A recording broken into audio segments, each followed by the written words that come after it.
Muridku ada di seluruh dunia. Chapter 91. Itu adalah perjuangan bagi Nan Huairen yang jatuh dan tuannya untuk berdiri. Ketika Li Xuangyan berdiri dengan kokoh, wajahnya juga pucat pasi. Ledakan abadi dari sebelumnya benar-benar menakutkan. Di bawah cahaya ini, tidak peduli apakah itu bangsawan kerajaan, makhluk tercerahkan, orang suci kuno, atau bahkan Raja Surgawi, mereka hanyalah semut dan serangga. Pada saat ini, Nan Huairen dan tuannya kagum, menyaksikan Li Qiye. Mereka akhirnya mengerti, pada saat ini, bahwa Li Qiye adalah keberadaan yang menakutkan jauh di luar imajinasi mereka. Kamu berani melihat lautan pengetahuanku dan menelusuri ingatanku. Benda ini tidak bisa membedakan kehidupan dari kematian. Ekspresi Li Qiye sangat dingin. Meskipun tubuhnya tidak lagi memiliki aura kaisar abadi yang mengamuk, pada saat ini, dia masih menyebabkan orang lain menggigil tanpa kedinginan, seolah-olah dia adalah kaisar abadi yang agung yang tidak dapat ditantang. Asal-usul siput raksasa adalah surga yang menghancurkan, tapi sayangnya, dia seharusnya tidak mencoba untuk melihat ke dalam lautan pengetahuan Li Qiye. Sejak era desolate sejak lama, Li Qiye jatuh ke dalam gua iblis abadi, dan jiwanya tersedot untuk disempurnakan menjadi gagak gelap. Setelah itu, dia tanpa sadar dipanggil kembali ke gua iblis abadi, dan ingatannya dibaca oleh keberadaan di dalamnya. Tidak lama kemudian Li Qiye memiliki kapasitas yang cukup untuk merencanakan melawan seluruh dunia. Dia memperoleh bantuan dari orang bijak abadi yang tak terhitung jumlahnya untuk merencanakan melawan Immortal Demon Grotto dan lolos dari pembacaan pikiran. Sejak saat itu, ketakutan Li Qiye yang paling ditakuti adalah lautan pengetahuannya dibuka oleh orang lain dan ingatannya dibaca. Setelah dia mendapatkan kekuatan dan mampu mengolah kaisar abadi, dia sekali lagi memperkuat jiwanya, lautan pengetahuan, dan ingatannya. Dapat dikatakan bahwa jiwanya, takdir sejati, lautan pengetahuan, dan ingatannya diperkuat oleh kaisar abadi. Tidak hanya Kaisar Abadi Minren, tetapi juga Kaisar Abadi Suesi, Kaisar Abadi Tunri, Kaisar Abadi Bami, dan bahkan Raja Naga Hitam semuanya memperkuat ingatannya. Jika ada yang menyentuh lautan pengetahuan atau ingatannya, itu sama dengan menyentuh bala bantuan yang diberikan oleh Kaisar Abadi. Mereka benar-benar akan ditekan oleh penguatan abadi. Apa artinya ini adalah bahwa selain dirinya sendiri, tidak ada orang lain yang bisa membaca lautan pengetahuan atau ingatannya, bahkan Kaisar Abadi. Ini adalah hasil dari dia yang mengambang selama jutaan tahun, dan buah dari usaha keras sepanjang era. Dia mampu bertahan melawan satu hal yang paling dia takuti. Hari ini, siput yang tidak tahu apa-apa ini berani menggunakan metode yang saleh untuk membaca ingatan Li Qiye. Ini, tanpa diragukan lagi, mencari kematiannya sendiri. Li Qiye memerintahkan, seret dia kembali ke sini.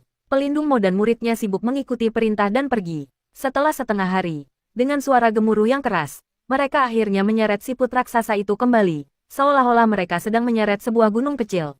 Siput raksasa yang diseret di depan Li Qiye tidak bergerak. Nan Huairen menyeretnya ke sini dan bertanya, "Kakak sulung, apakah dia sudah mati?" "Aku hanya menyelamatkan nyawanya untuk sementara.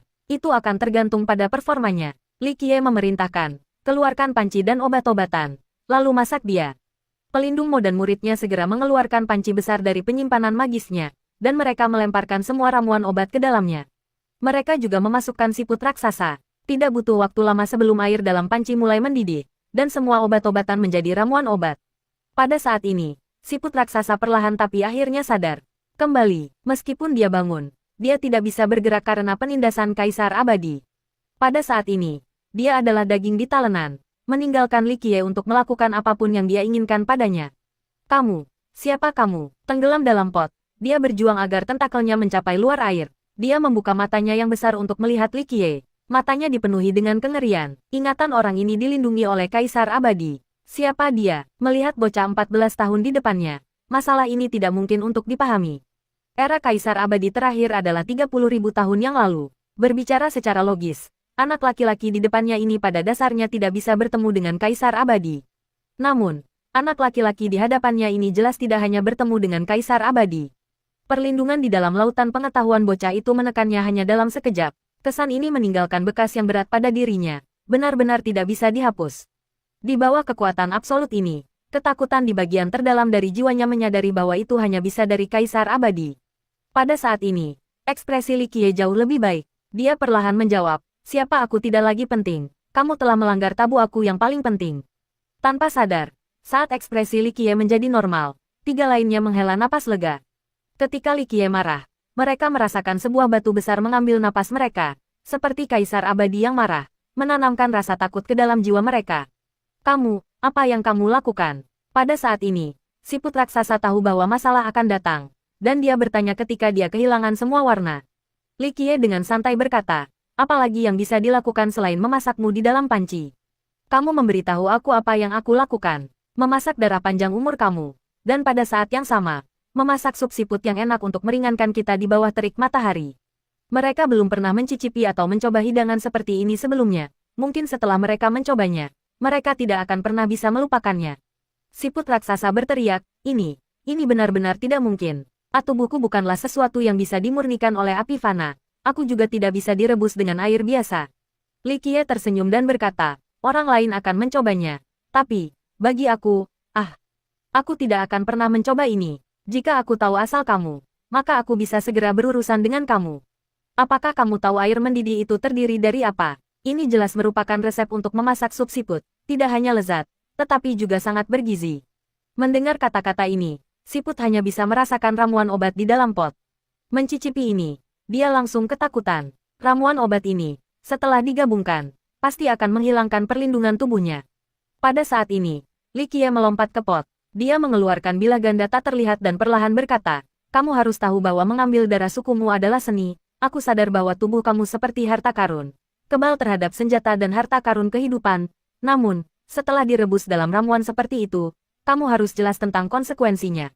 Selesai berbicara, dia melepaskan pedang secepat kilat. Dalam sekejap mata, Li Qiye meninggalkan banyak luka berbentuk pisau di tubuh siput raksasa. Tanda dan tanda saling terkait, menciptakan pola misterius. Pola ini sepertinya hanya formasi, tetapi juga merupakan khotbah dari surga. Itu adalah dao mendalam yang menghancurkan pertahanan siput raksasa. Pada saat ini, di dalam banyak garis yang ditinggalkan oleh pedang, darah perlahan merembes keluar. Tetesan darah ini sangat indah, mereka seperti permata yang tak ternilai. Mereka menetes ke dalam panci dan dicampur bersama dengan ramuan obat, memancarkan gelombang demi gelombang wewangian obat menawan yang menyebabkan orang lain ngiler dan menelan air liur mereka. Darah panjang umur. Melihat tetesan darah menetes, pelindungmu cukup tersentuh. Bagi para kultivator, darah umur panjang sangat berharga. Ada pepatah yang mengatakan bahwa satu tetes darah sama dengan 10.000 tetes esensi duniawi. Metode Li Qiye ini menyebabkan siput raksasa menjadi takut keluar dari jiwanya. Siput itu milik ciptaan misterius, itu bukan bagian dari ras iblis, binatang surgawi, atau roh panjang umur. Asal-usulnya adalah surga gemetar dan itu sangat langka di dunia ini. Mereka memiliki tubuh yang dapat dianggap tidak dapat ditembus. Tetapi hari ini, Li Qiye tahu cara membuka pertahanan mereka. Dia juga tahu metode untuk mendapatkan darah umur panjang mereka. Dia tahu bahwa dia telah bertemu musuh bebuyutannya hari ini. Merasa kehilangan darah panjang umurnya, siput raksasa merasa jiwanya tersedot keluar dan takdir sejatinya menjadi semakin lemah. Jika ini terus berlanjut, dia akan benar-benar direbus menjadi sepanci sup siput. Akhirnya, hati siput raksasa menggigil ketika dia berteriak, kamu. Apa yang kamu inginkan? Kamu, katakan apa yang ingin kamu katakan. Jika dia terus bertingkah kuat, maka dia akan benar-benar menjadi sup siput rebus. Li Qiye butuh beberapa saat sebelum dia perlahan memelototinya. Akhirnya, dia berbicara, bagaimana dengan ini? Aku kebetulan kekurangan tunggangan, jadi kamu bisa berada di sisiku. Kata-kata Li Qiye menyebabkan kelompok Nan Huairen, yang berdiri di samping, terdiam.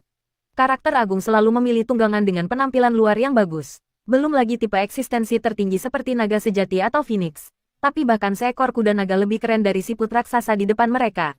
Siput raksasa merenungkan kata-kata Li Qiye. Meskipun jumlah suku mereka sedikit, mereka memiliki sejarah yang membanggakan. Belum lagi, kultivasinya benar-benar kuat. Menjadi tunggangan bagi manusia, ini akan menjadi tak tertahankan baginya.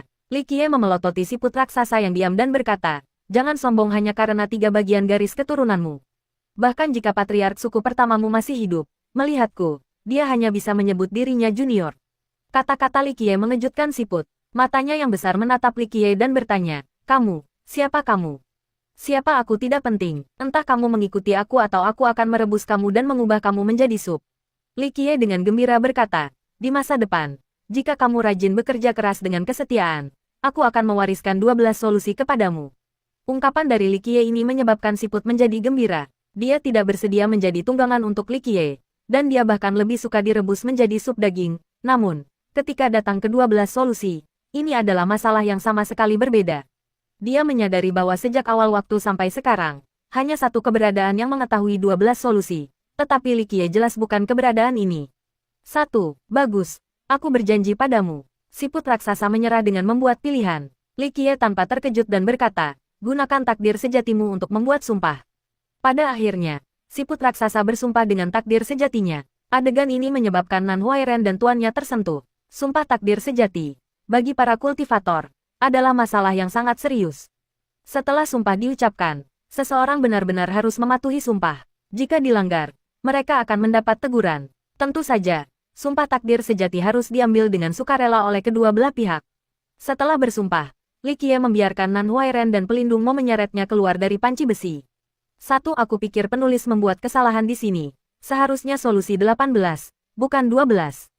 Kecuali 12 sampai 18 semuanya tidak diketahui oleh suku mereka. Pada saat ini, Li Qiye meletakkan tangannya di atas tubuh raksasa siput, dan cahaya terang terbang keluar dari siput, menghilang ke tengah alis Li Qiye.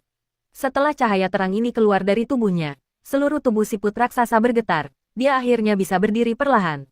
Sepanci obat yang sangat bergizi sedang dimasak. Li Qiye berkata, karena kamu sekarang mengikutiku, aku akan mengizinkanmu meminumnya. Mendengar ini, siput raksasa tidak tahu harus tertawa atau menangis. Panci yang satu ini dibuat dari darah panjang umurnya sendiri. Jadi, kamu tidak ingin minum. Jika kamu tidak ingin minum, mereka berdua akan meminum semuanya. Li Qiye menunjuk Nan Huairen dan tuannya. Minum.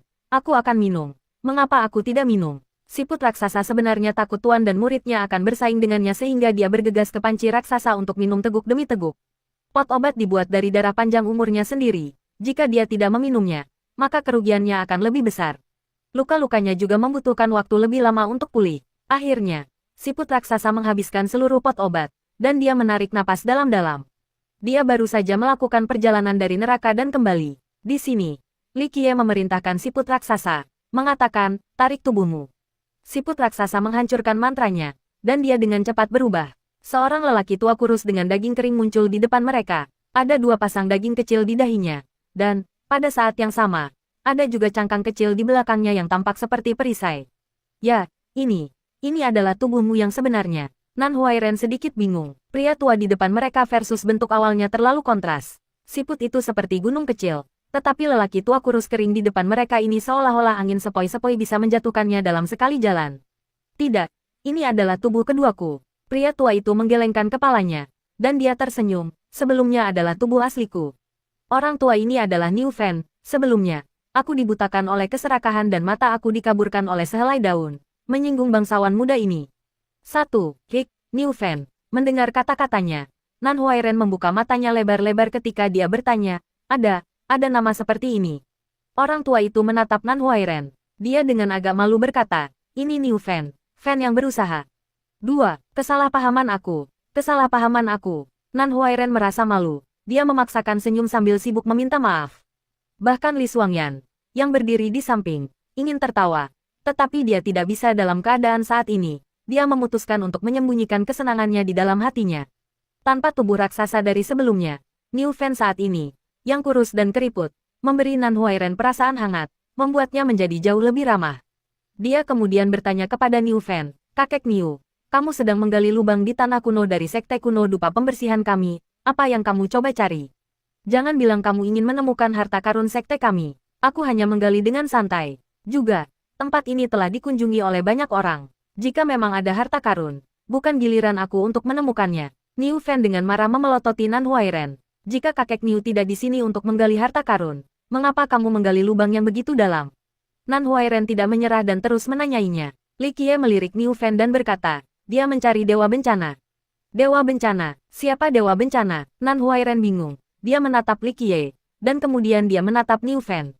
Ekspresi pelindung Mo terguncang. Dia menatap Niu Fen, dan dia berkata dengan terkejut, dia mencoba menemukan penjaga surgawi dari sekte kuno dupa pembersih kita. Mendengar 2 kata ini, penjaga surgawi, Nan Huairen juga terkejut, berseru, dalam legenda, dikatakan sebagai keberadaan terkuat di sekte kuno dupa pembersihan kami. Dengan pengecualian patriark, tidak ada yang bisa memenangkan pertandingan melawan penjaga surgawi. Niu Fen harus mengakui kebenarannya. Aku hanya melihat, aku mendengar wali surgawi kamu telah pergi jauh lebih awal. Aku hanya ingin pergi melalui tanah ini untuk melihat apakah tetua agung telah meninggalkan beberapa kata. Mungkin aku bisa menemukan sesuatu yang mendalam. Nan Huairen telah mendengar tentang penjaga surgawi sebelumnya. Jadi dia hanya bisa bergumam. Jika penjaga surgawi masih di sini, maka sekte kuno dupa pembersihan kita tidak akan seperti sekarang ini. Ada banyak legenda tentang penjaga surgawi dari sekte kuno dupa pembersihan. Penjaga surgawi, tidak semua sekte memilikinya. Hanya sekte yang sangat kuat atau sekte yang menentukan yang dapat memiliki penjaga surgawi. Adapun asal-usul Heavenly Guardian, pada dasarnya tidak ada batasan. Itu bisa berupa binatang surgawi, roh panjang umur, atau bahkan mungkin keberadaan lain. Dalam banyak keadaan, penjaga surgawi ada di samping sekte mereka. Setelah sekte dihancurkan, penjaga surgawi bisa pergi. Sekte kuno dupa pembersihan pernah memiliki penjaga surgawi. Pelindung ini disebut Dewa Bencana. Penjaga surgawi ini sangat kuat. Itu sangat kuat sehingga generasi mendatang percaya bahwa bahkan selama era Minren, di luar Minren sendiri, tidak ada yang bisa menentang penjaga surgawi ini. Kemudian, ketika sekte kuno dupa pembersihan mampu berdiri kuat, sampai batas tertentu, itu karena keberadaan ini. Mengenai asal-usul pelindung, ada banyak legenda yang berbeda. Seseorang menyatakan bahwa pelindung itu berasal dari tempat pemakaman. Yang lain percaya bahwa pelindung itu lahir di bumi kuno. Beberapa percaya bahwa itu ditundukkan oleh Immortal Emperor Minren dari luar angkasa. 3. Penjaga surgawi menjaga sekte kuno dupa pembersihan dari zaman ke zaman. Tetapi suatu hari, tiba-tiba pergi karena alasan yang tidak diketahui. Setelah itu benar-benar menghilang tanpa jejak dan tidak ada yang pernah melihatnya lagi. Banyak orang berasumsi bahwa itu menghilang 50.000 tahun yang lalu.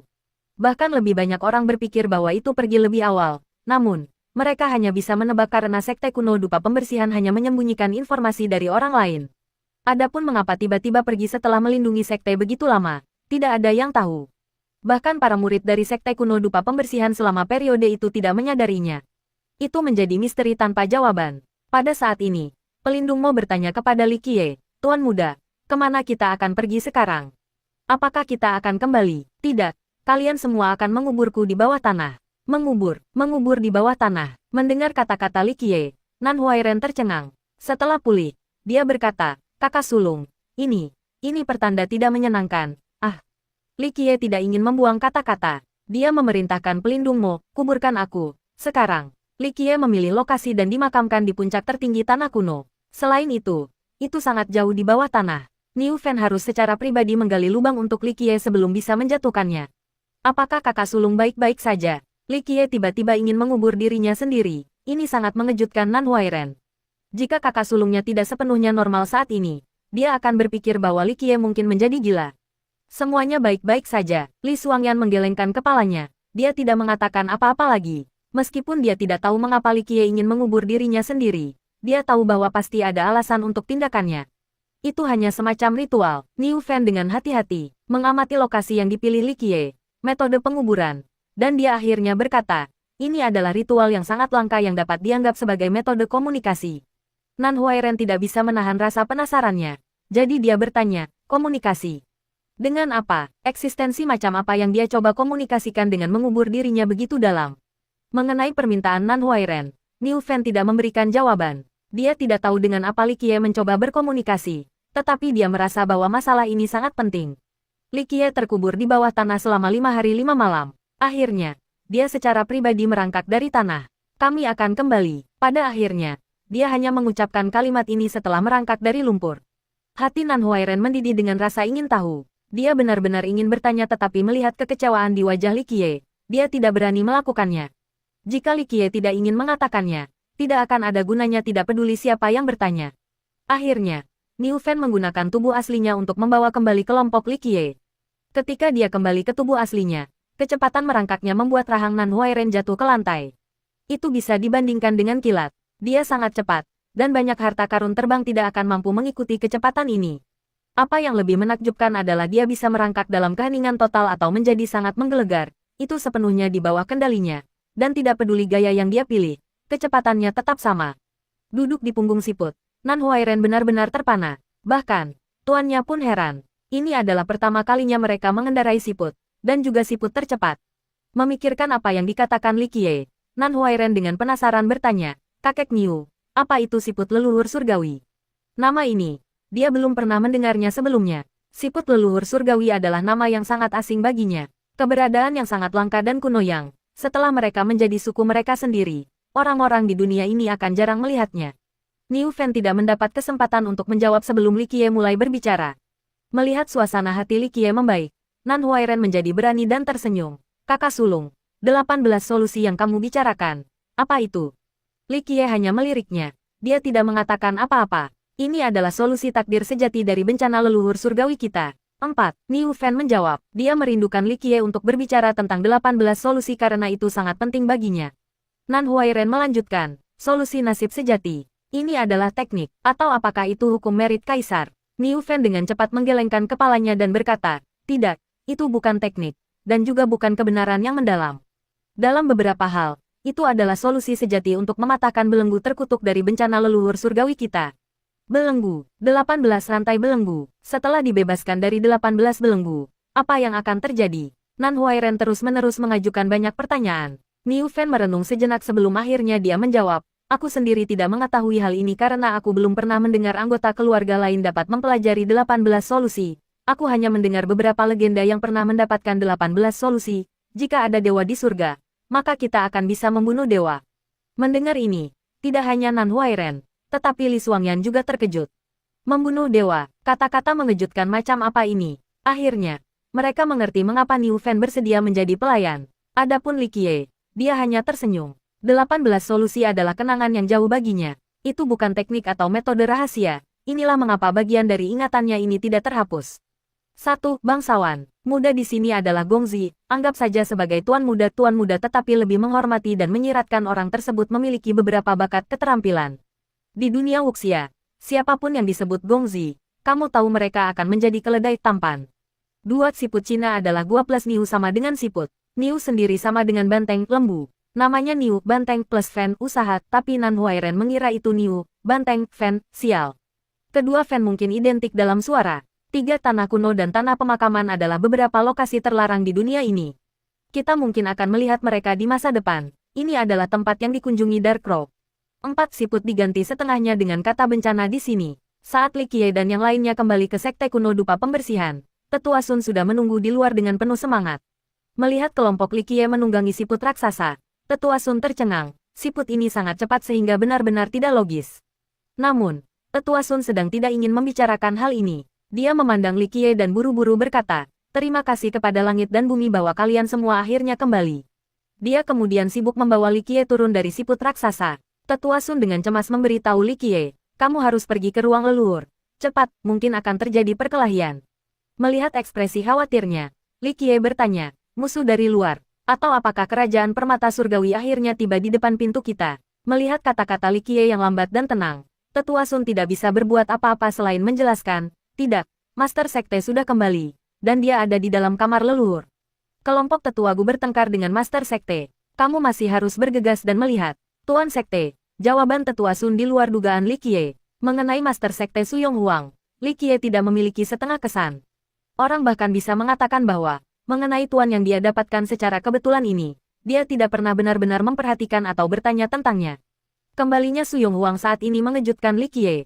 Dia dengan tenang berkata, bagus. Bagaimanapun juga aku harus bertemu tuan ini.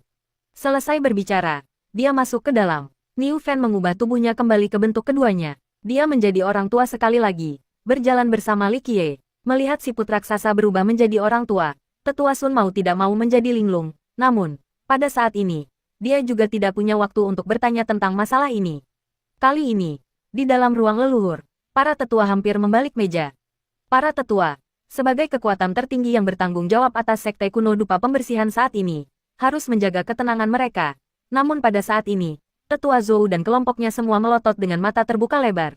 Subjek dari tatapan mereka adalah Master Sekte saat ini, Su Yong Huang, dari sekte kuno dupa pembersihan. Hanya sikap Tetua Gu yang menyenangkan. Dia hanya duduk di tempatnya dan tidak berbicara satu dunia pun. Su Yong Huang, sebagai Master Sekte, sebenarnya tidak disambut oleh eselon atas.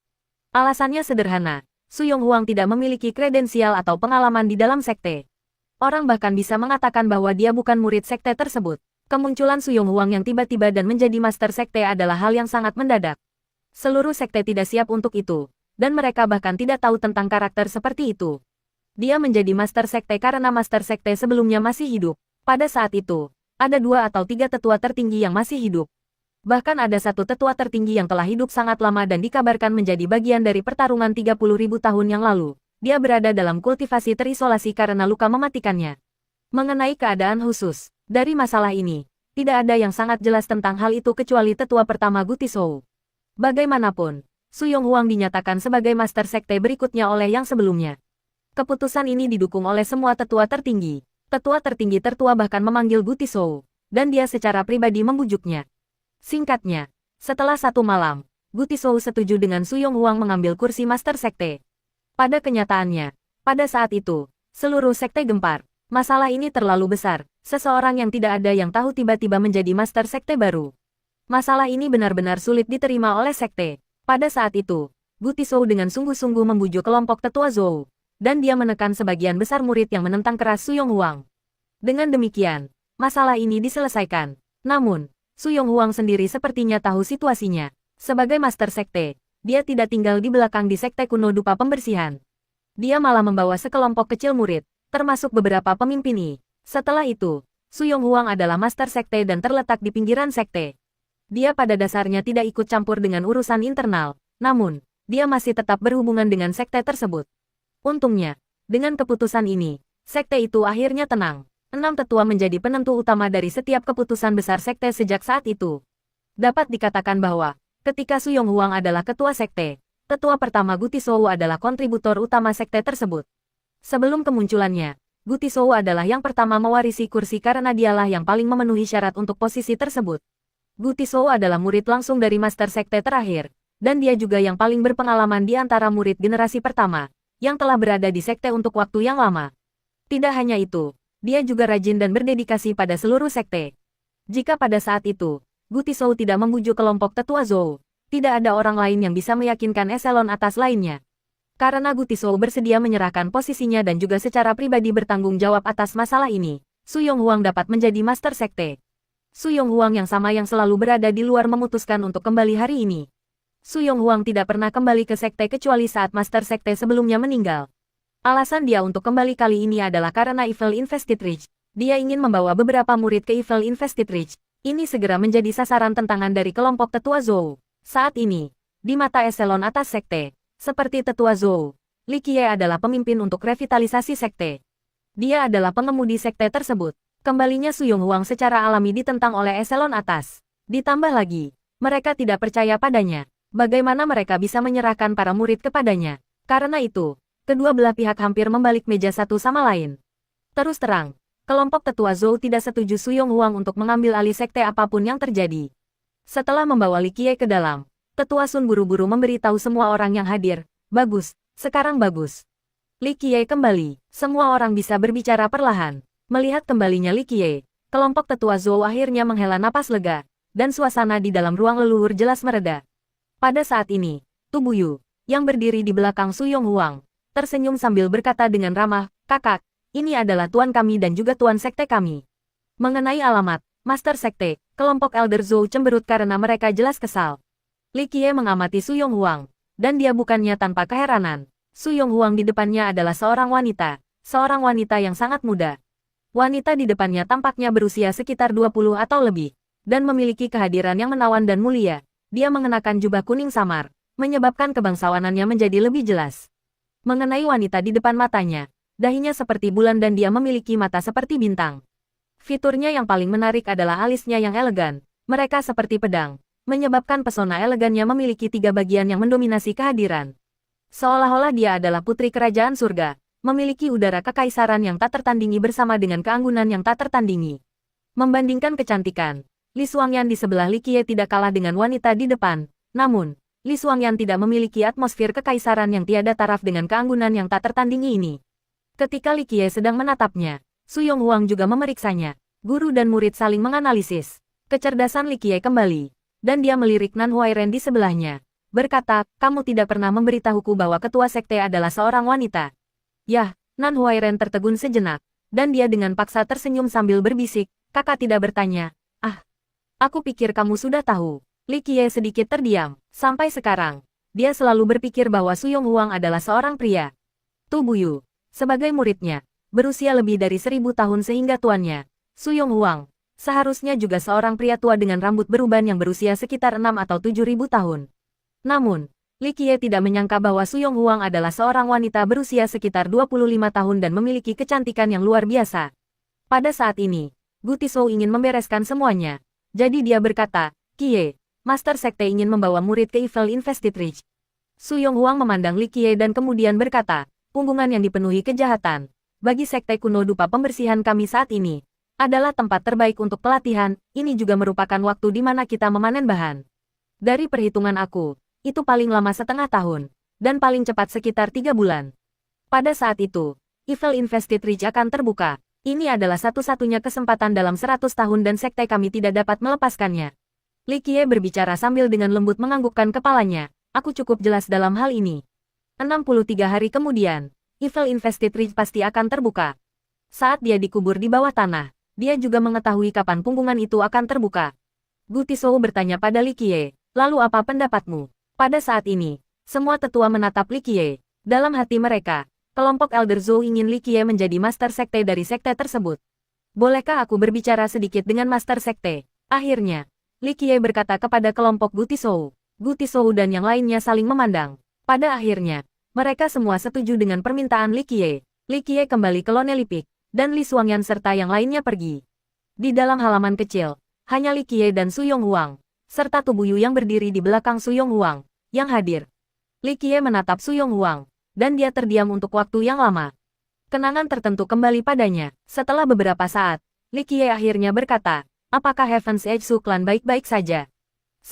Kata-kata Li Qiye sangat mengubah ekspresi Su Yonghuang. Bahkan Tu Buyu pun kaget. Su Yonghuang menatapnya dan berseru dengan emosional. Bagaimana kamu tahu tentang tepi surga?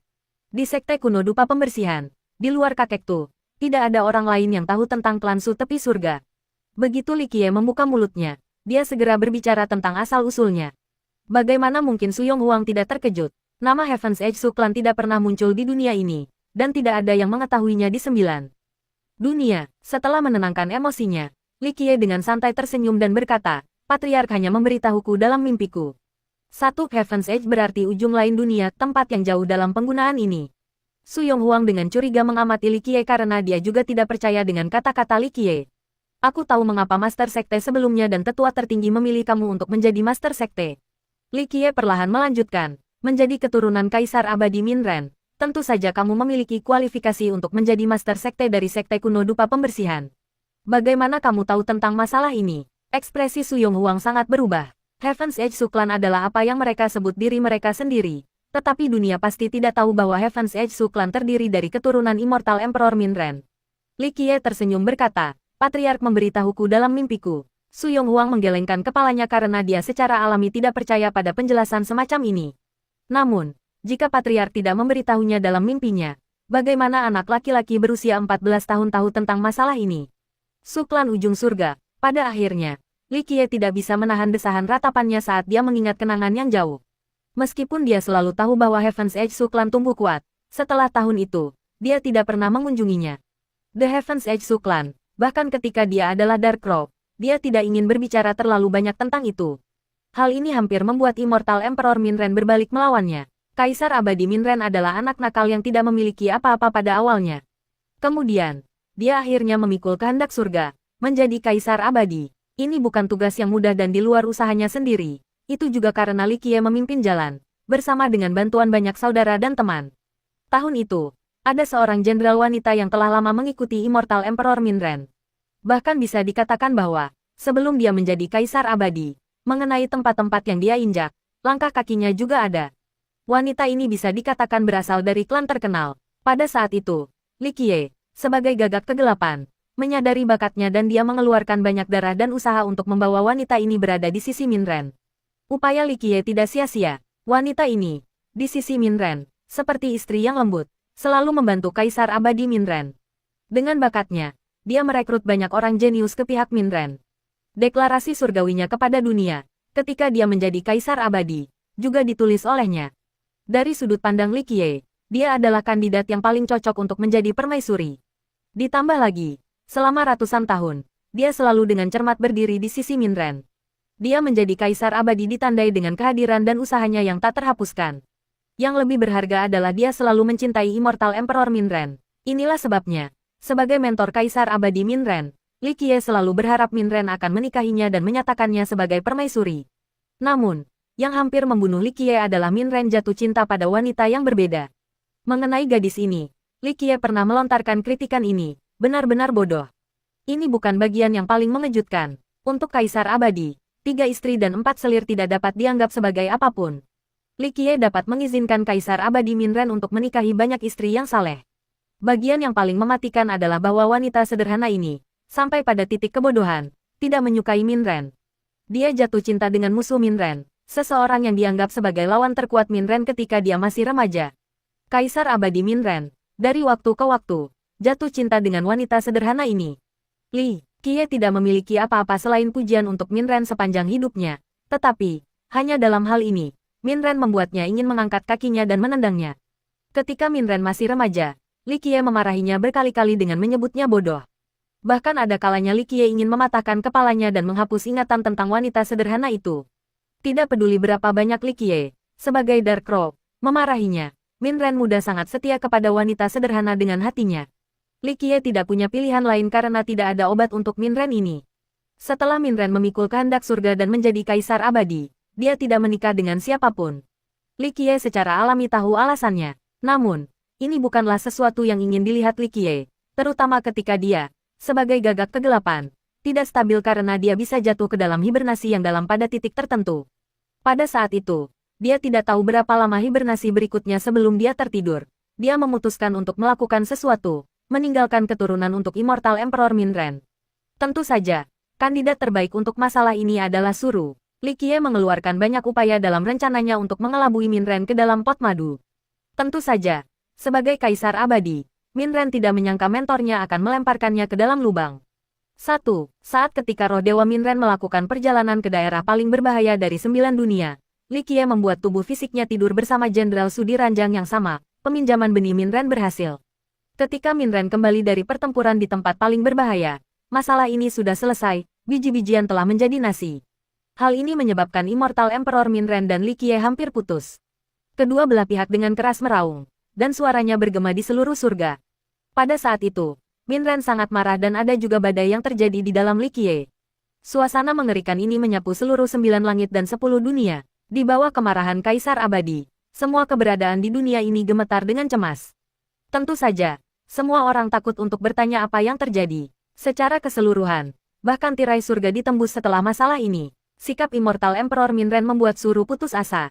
Pada akhirnya, Suru meninggalkan Immortal Emperor Minren. Mengenai hal ini, Li Qiye selalu merasa bersalah terhadap Suru. Tahun itu, dia secara pribadi membawanya ke sisi Minren ketika keluarganya sepenuhnya menentangnya. Dia akhirnya tetap memilih untuk berada di kubu Minren. Kita harus ingat bahwa tahun itu, Minren hanyalah seorang anak laki-laki yang sama sekali tidak memiliki apa-apa, tetapi Suru berasal dari klan bergengsi dan memiliki kecantikan yang tiada taraf.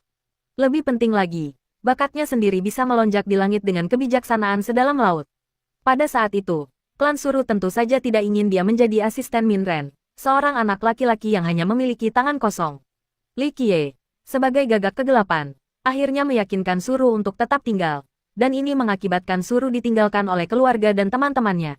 Setelah masalah ini terjadi, Li Qiye selalu merasa bersalah. Dia membayar begitu banyak, tetapi pada akhirnya, dia hanya bisa pergi dengan sedih. Dia tahu bahwa hibernasinya tidak lama lagi, jadi dia menggunakan hartanya yang paling berharga dan metode yang menantang surga untuk membuat rumah bagi Suru. Akhirnya, tempat ini disebut Suklan Ujung Surga. Li Qiye juga tahu bahwa nama yang dipilih oleh Suru ini memiliki makna tersembunyi. Tidak peduli seberapa jauh Heaven's Edge itu, cintanya pada Minren tidak akan pernah berubah. Sayangnya, dewa segala ciptaan suka menggoda manusia. Namun demikian, Suru tetap membesarkan putra Immortal Emperor. Minren menjadi seorang pria yang mampu mengembangkan sayapnya sendiri. Pada generasi selanjutnya, orang percaya bahwa Kaisar Abadi Minren tidak pernah menikah, dan dia tidak memiliki keturunan. Namun, tidak ada yang tahu bahwa garis keturunan langsung Minren selalu diturunkan. Rahasia ini hanya diketahui oleh generasi klan Su dan Li Qiye yang abadi.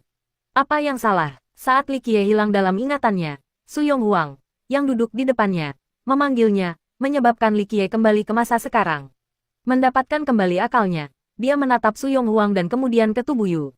Akhirnya, dia berkata, aku sangat jelas tentang asal-usul kamu. Saudara muda Tu tidak bisa menjadi muridmu. Dari sudut pandang aku, saudara muda Tu bukanlah seseorang dari klan Su, bahkan jika dia mempraktikkan formula Dewa Perang. Formula God of War adalah metode kultivasi utama Immortal Emperor Minren, tetapi Minren tidak mewariskannya. Li Qiye, sebagai Dark Crow, mengizinkan Suru untuk mewariskan seni ini. Formula God of War berasal dari God of War Temple. Meskipun dia sebagai Dark Crow mengajarkannya kepada Min Ren, pada prinsipnya Min Ren tidak diperbolehkan untuk mewariskan metode ini. Namun, Li Qiye melanggar aturan untuk Suru, dan dia mengizinkannya untuk memberikannya kepada dia dan putra Kaisar Abadi Min Ren. Karena itu, Formula God of War selalu menjadi metode generasi terakhir dari Heaven's Edge Suklan. Tu Buyu tersenyum dan menjawab, "Kakak yang terhormat, aku adalah murid sekte kuno dupa pembersih, dan ini selalu terjadi.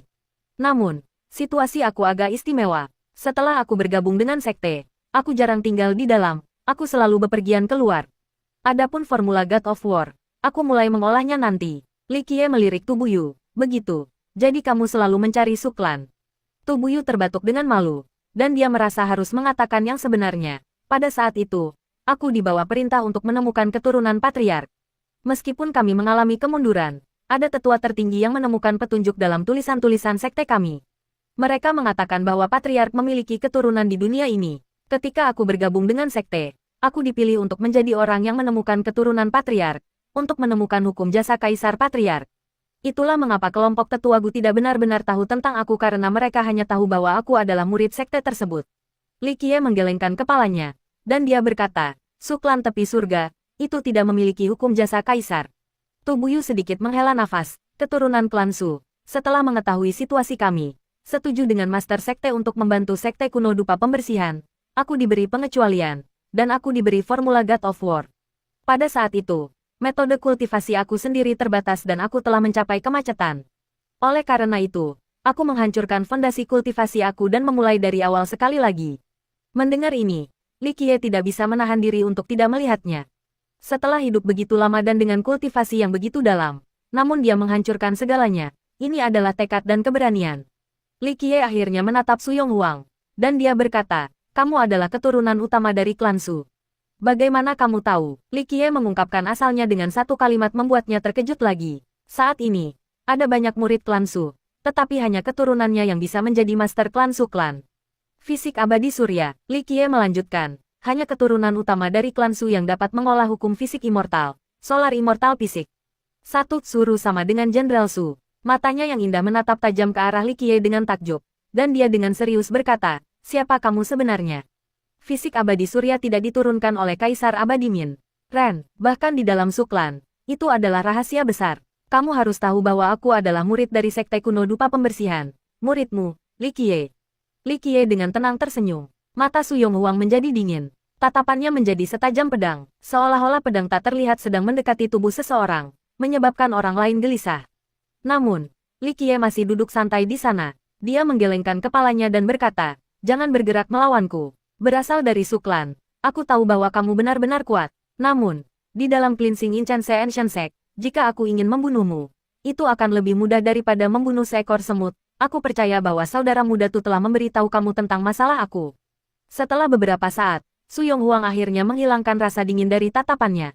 Li Qiye menatapnya untuk waktu yang sangat lama. Akhirnya, dia dengan lembut menggelengkan kepalanya dan berkata, "Fisik abadi surya berasal dari kata, yang dalam 6 kata dari kitab suci fisik. Itu adalah salah satu dari 2 yang fisik yang terkuat dan ekstrem." Su Yonghuang dengan dingin berkata, "Meskipun kakek Tu telah berbicara tentang keajaibanmu, aku tahu bahwa kamu memiliki beberapa bakat bahkan mengingat patriark mengajarimu dalam mimpimu. Namun, mengenai fisik, jangan menyombongkan diri dengan bodoh. Jika kamu tahu bahwa aku adalah fisik abadi surya, maka kamu harus tahu bahwa sebagai keturunannya, fisik ini terbukti." Faktanya, Su Yonghuang sangat marah saat ini. Asal-usulnya dapat dianggap sangat misterius, tetapi Li Qiye dengan mudah mengetahui detail aslinya. Pada gilirannya, dia tidak tahu apa-apa tentang Li Qiye. Ini membuatnya sangat gugup. Kata-kata Su Yonghuang membuat Li Qiye tertawa terbahak-bahak. Mengenai berbagai jenis metode fisik dan fisik, di seluruh 9 dunia dan 10 bumi. Jika dia mengklaim sebagai yang kedua, tidak ada yang berani mengklaim sebagai yang pertama. Dia menghabiskan bertahun-tahun yang tak terhitung jumlahnya dengan fisik scripture, dan jumlah immortal fisik yang keluar darinya lebih dari sekedar immortal fisik solar immortal fisik. Melihat Li Qiye tertawa, Su Yonghuang membalas dengan nada yang dalam, "Apa yang kamu tertawakan?" Li Qiye menggelengkan kepalanya, "Meskipun kamu tidak percaya, kata-kataku adalah kebenaran. Hukum merit fisik abadi surya mungkin merupakan teknik pamungkas dari klan Su kamu, tetapi kamu benar-benar mempraktikkan fisik yang salah. 6 kata dari kitab suci fisik tidak diizinkan untuk diedarkan karena dia Kaisar Abadi Minren mempelajari fisik abadi surya darinya, dan Raja Naga Hitam juga mempelajari metode fisik abadi. Namun, mereka memiliki perjanjian dengan Li Qiye dan menggunakan takdir sejati mereka untuk membuat sumpah. Hanya ada satu pengecualian, dan itu adalah Suru. Karena Suru melahirkan putra Minren, ini berarti bahwa di masa depan, cabang ini akan memiliki peluang tinggi untuk muncul Solar Immortal Fisik. Tidak peduli apakah itu Sky Fisik di dalam Saint Fisik, atau Minor Sky Fisik dan Mutual Sky Fisik di dalam King Fisik. Li Qiye selalu malu ketika dia melihat Suru, jadi dia melanggar aturannya sendiri dan memberinya Solar Immortal Fisik. Itu bukan untuk Minren, tetapi untuk pencapaian dan kontribusinya sendiri. Kamu bilang aku berlatih fisik yang salah, lalu berikan beberapa bukti kuat. Menatap Li Qiye dan menyadari bahwa dia tidak bercanda, dia berkata dengan serius. Li Qiye memandang Su Yonghuang dan akhirnya berkata, seorang nenek leluhur dari keluargamu dalam generasi acak pastilah fisik iblis surgawi pada penyelesaian akhir. Salah satu dari 12 Saint Fisik. Benar. Mendengar kata-kata ini, ekspresi Su Yonghuang sedikit tergerak. Dia menatap Li Qiye dengan takjub dan berkata, bagaimana kamu tahu? Aku menghitung menggunakan jari aku. Li Qiye tersenyum. Selain itu, sehubungan dengan fisik batin kamu, setiap kali kamu menyalurkan mantra dari fisik abadi surya, itu menjadi sepanas matahari yang terik, kan? Ini adalah karakteristik dari Solar Immortal Inner Fisik. Solar Immortal Fisik adalah metode yang ekstrim, salah satu dari 12 Immortal Fisik. Tubuh bagian dalam menjadi sepanas matahari yang terik, tidak ada yang salah dengan ini. Su Yonghuang dapat dianggap sebagai ahli mengenai fisik ini. Bagaimanapun, leluhur mereka, Minren, adalah fisik abadi surya. Dengan demikian, mereka memiliki pemahaman yang sangat mendalam tentang fisik ini. Li Qiye dengan lembut menggelengkan kepalanya, masalahnya ada pada masalah ini. Di tengah-tengah fisik batin kamu yang sepanas matahari yang terik, ada untaian energi yin yang tidak terpengaruh oleh panas kamu. Li Qiye berkata demikian menyebabkan Su Yonghuang terkejut karena ini adalah masalah yang sangat pribadi, orang luar tidak punya cara untuk mengetahuinya. Namun, Li Qiye baru saja mengungkapkan rahasia fisik batinnya yang menurutnya merupakan aspek normal dari metode fisik abadi matahari. Pada saat ini, Su Yonghuang sedikit tergerak ketika dia bertanya, jika aku mempraktikkan metode fisik yang salah, lalu di mana kesalahannya? Li Qiye melanjutkan, dari dalam yin, yang lahir, wanita dengan penyelesaian besar Heavenly Devil Fisik sedang dengan keturunan yang membawa Solar Immortal Fisik. Ini sedikit di luar ekspektasi aku. Jika tebakan aku tidak salah, maka kamu pikir kamu adalah fisik langit kecil yang alami, salah satu dari 24 fisik raja. Benar. Su Yonghuang menjawab dengan emosional, apakah ini tidak benar? Li Qiye menggelengkan kepalanya dan berkata, salah.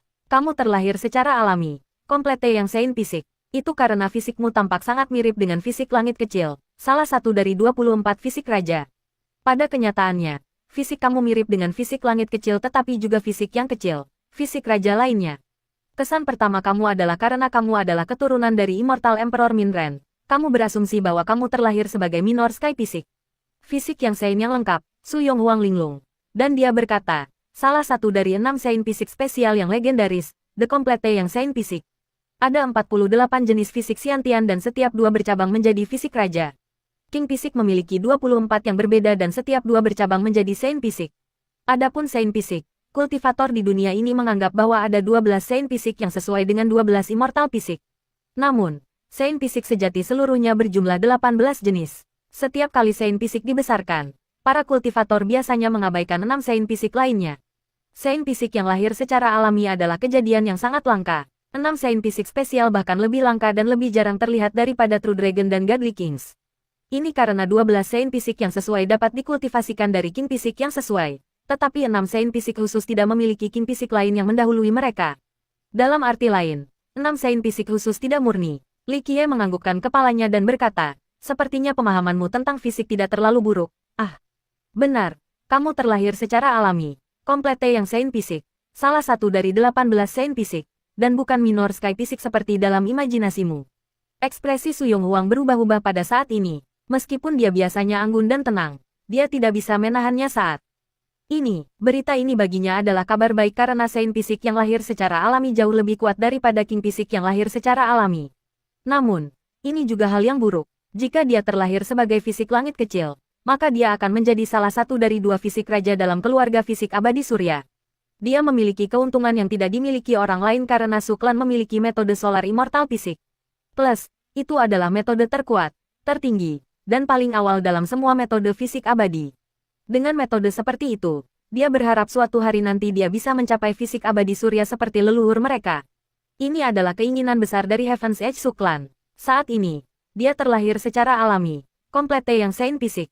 Ini berarti bahwa dia tidak akan pernah memiliki kesempatan untuk mengolah fisik abadi surya yang lengkap. Fisik yang Saint lengkap pada penyelesaian akhir adalah batasku. Li Qiye menggelengkan kepalanya dan berkata, belum tentu. The Complete yang Saint fisik masih tidak bisa lepas dari kata, yang. Fisik hanya dilahirkan oleh perpaduan antara fisik abadi surya dan fisik iblis surgawi. The Complete yang Saint fisik adalah 9 bagian yang dan 1 bagian yin, dan yang lahir dari yin.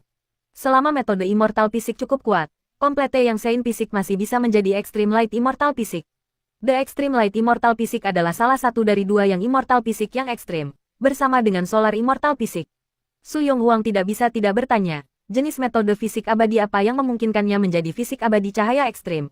Metode immortal fisik terkuat, tertinggi, dan paling awal. Mendengar ini, hati Su Yonghuang bergetar. Metode fisik abadi terkuat, tertinggi, dan paling awal hanya bisa berasal dari kitab suci fisik. Tetapi tidak ada seorang pun di dunia ini yang tahu di mana itu. Bagaimana Suklan dan Immortal Emperor Minren memperoleh Solar Immortal fisik tidak tertulis. Namun, mereka tahu bahwa metode fisik mereka adalah metode terkuat, tertinggi, dan paling awal dari kitab suci fisik. Ini adalah rahasia yang sangat dijaga. Di luar keturunan langsung, tidak ada orang lain yang tahu bahwa metode mereka berasal dari kitab suci.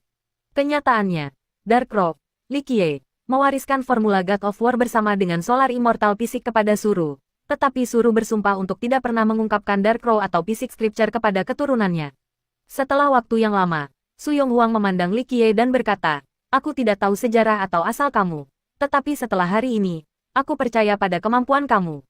Jika kamu mengendarai sekte kuno dupa pembersihan, aku percaya bahwa akhirnya akan ada hari revitalisasi, dan kehendak leluhur aku tidak akan dihancurkan. Kursi Master Sekte akan diberikan kepada kamu karena kamu adalah kandidat yang paling cocok. Menyerahkan kursi itu kepadaku, Li Qiye sedikit terkejut. Su Yonghuang tersenyum, dan dia dengan elegan berkata sambil menatap Li Qiye, para tetua tidak mau melayani aku ketika aku adalah Master Sekte, aku tahu ini di dalam hati aku. Jika sekte ini tidak didirikan oleh nenek moyang aku sendiri, aku tidak akan mau terlibat dalam air berlumpur ini. Merevitalisasi sekte kuno dupa pembersihan, hal yang mudah untuk dikatakan. Membiarkan seorang gadis kecil berusia 13 tahun pada waktu itu untuk menjadi master sekte baru, ini adalah hal yang mustahil. Jika tetua Su tidak berpikir bahwa aku dapat berhasil mengolah fisik abadi surya dan membiarkan aku menjadi master sekte, aku tidak akan tinggal di belakang. Kata-kata Su Yonghuang sangat jujur dan langsung. Selesai berbicara, dia berhenti sejenak dan menatap Li Qiye, lalu dia melanjutkan. Hari ini, ada penerus sekte kuno dupa pembersihan. Ditambah lagi, aku harus kembali ke Heaven's Edge Suklan. Kamu dan nenek moyangmu. Li Qiye hampir mengatakan sesuatu, tapi kemudian dia menutup mulutnya.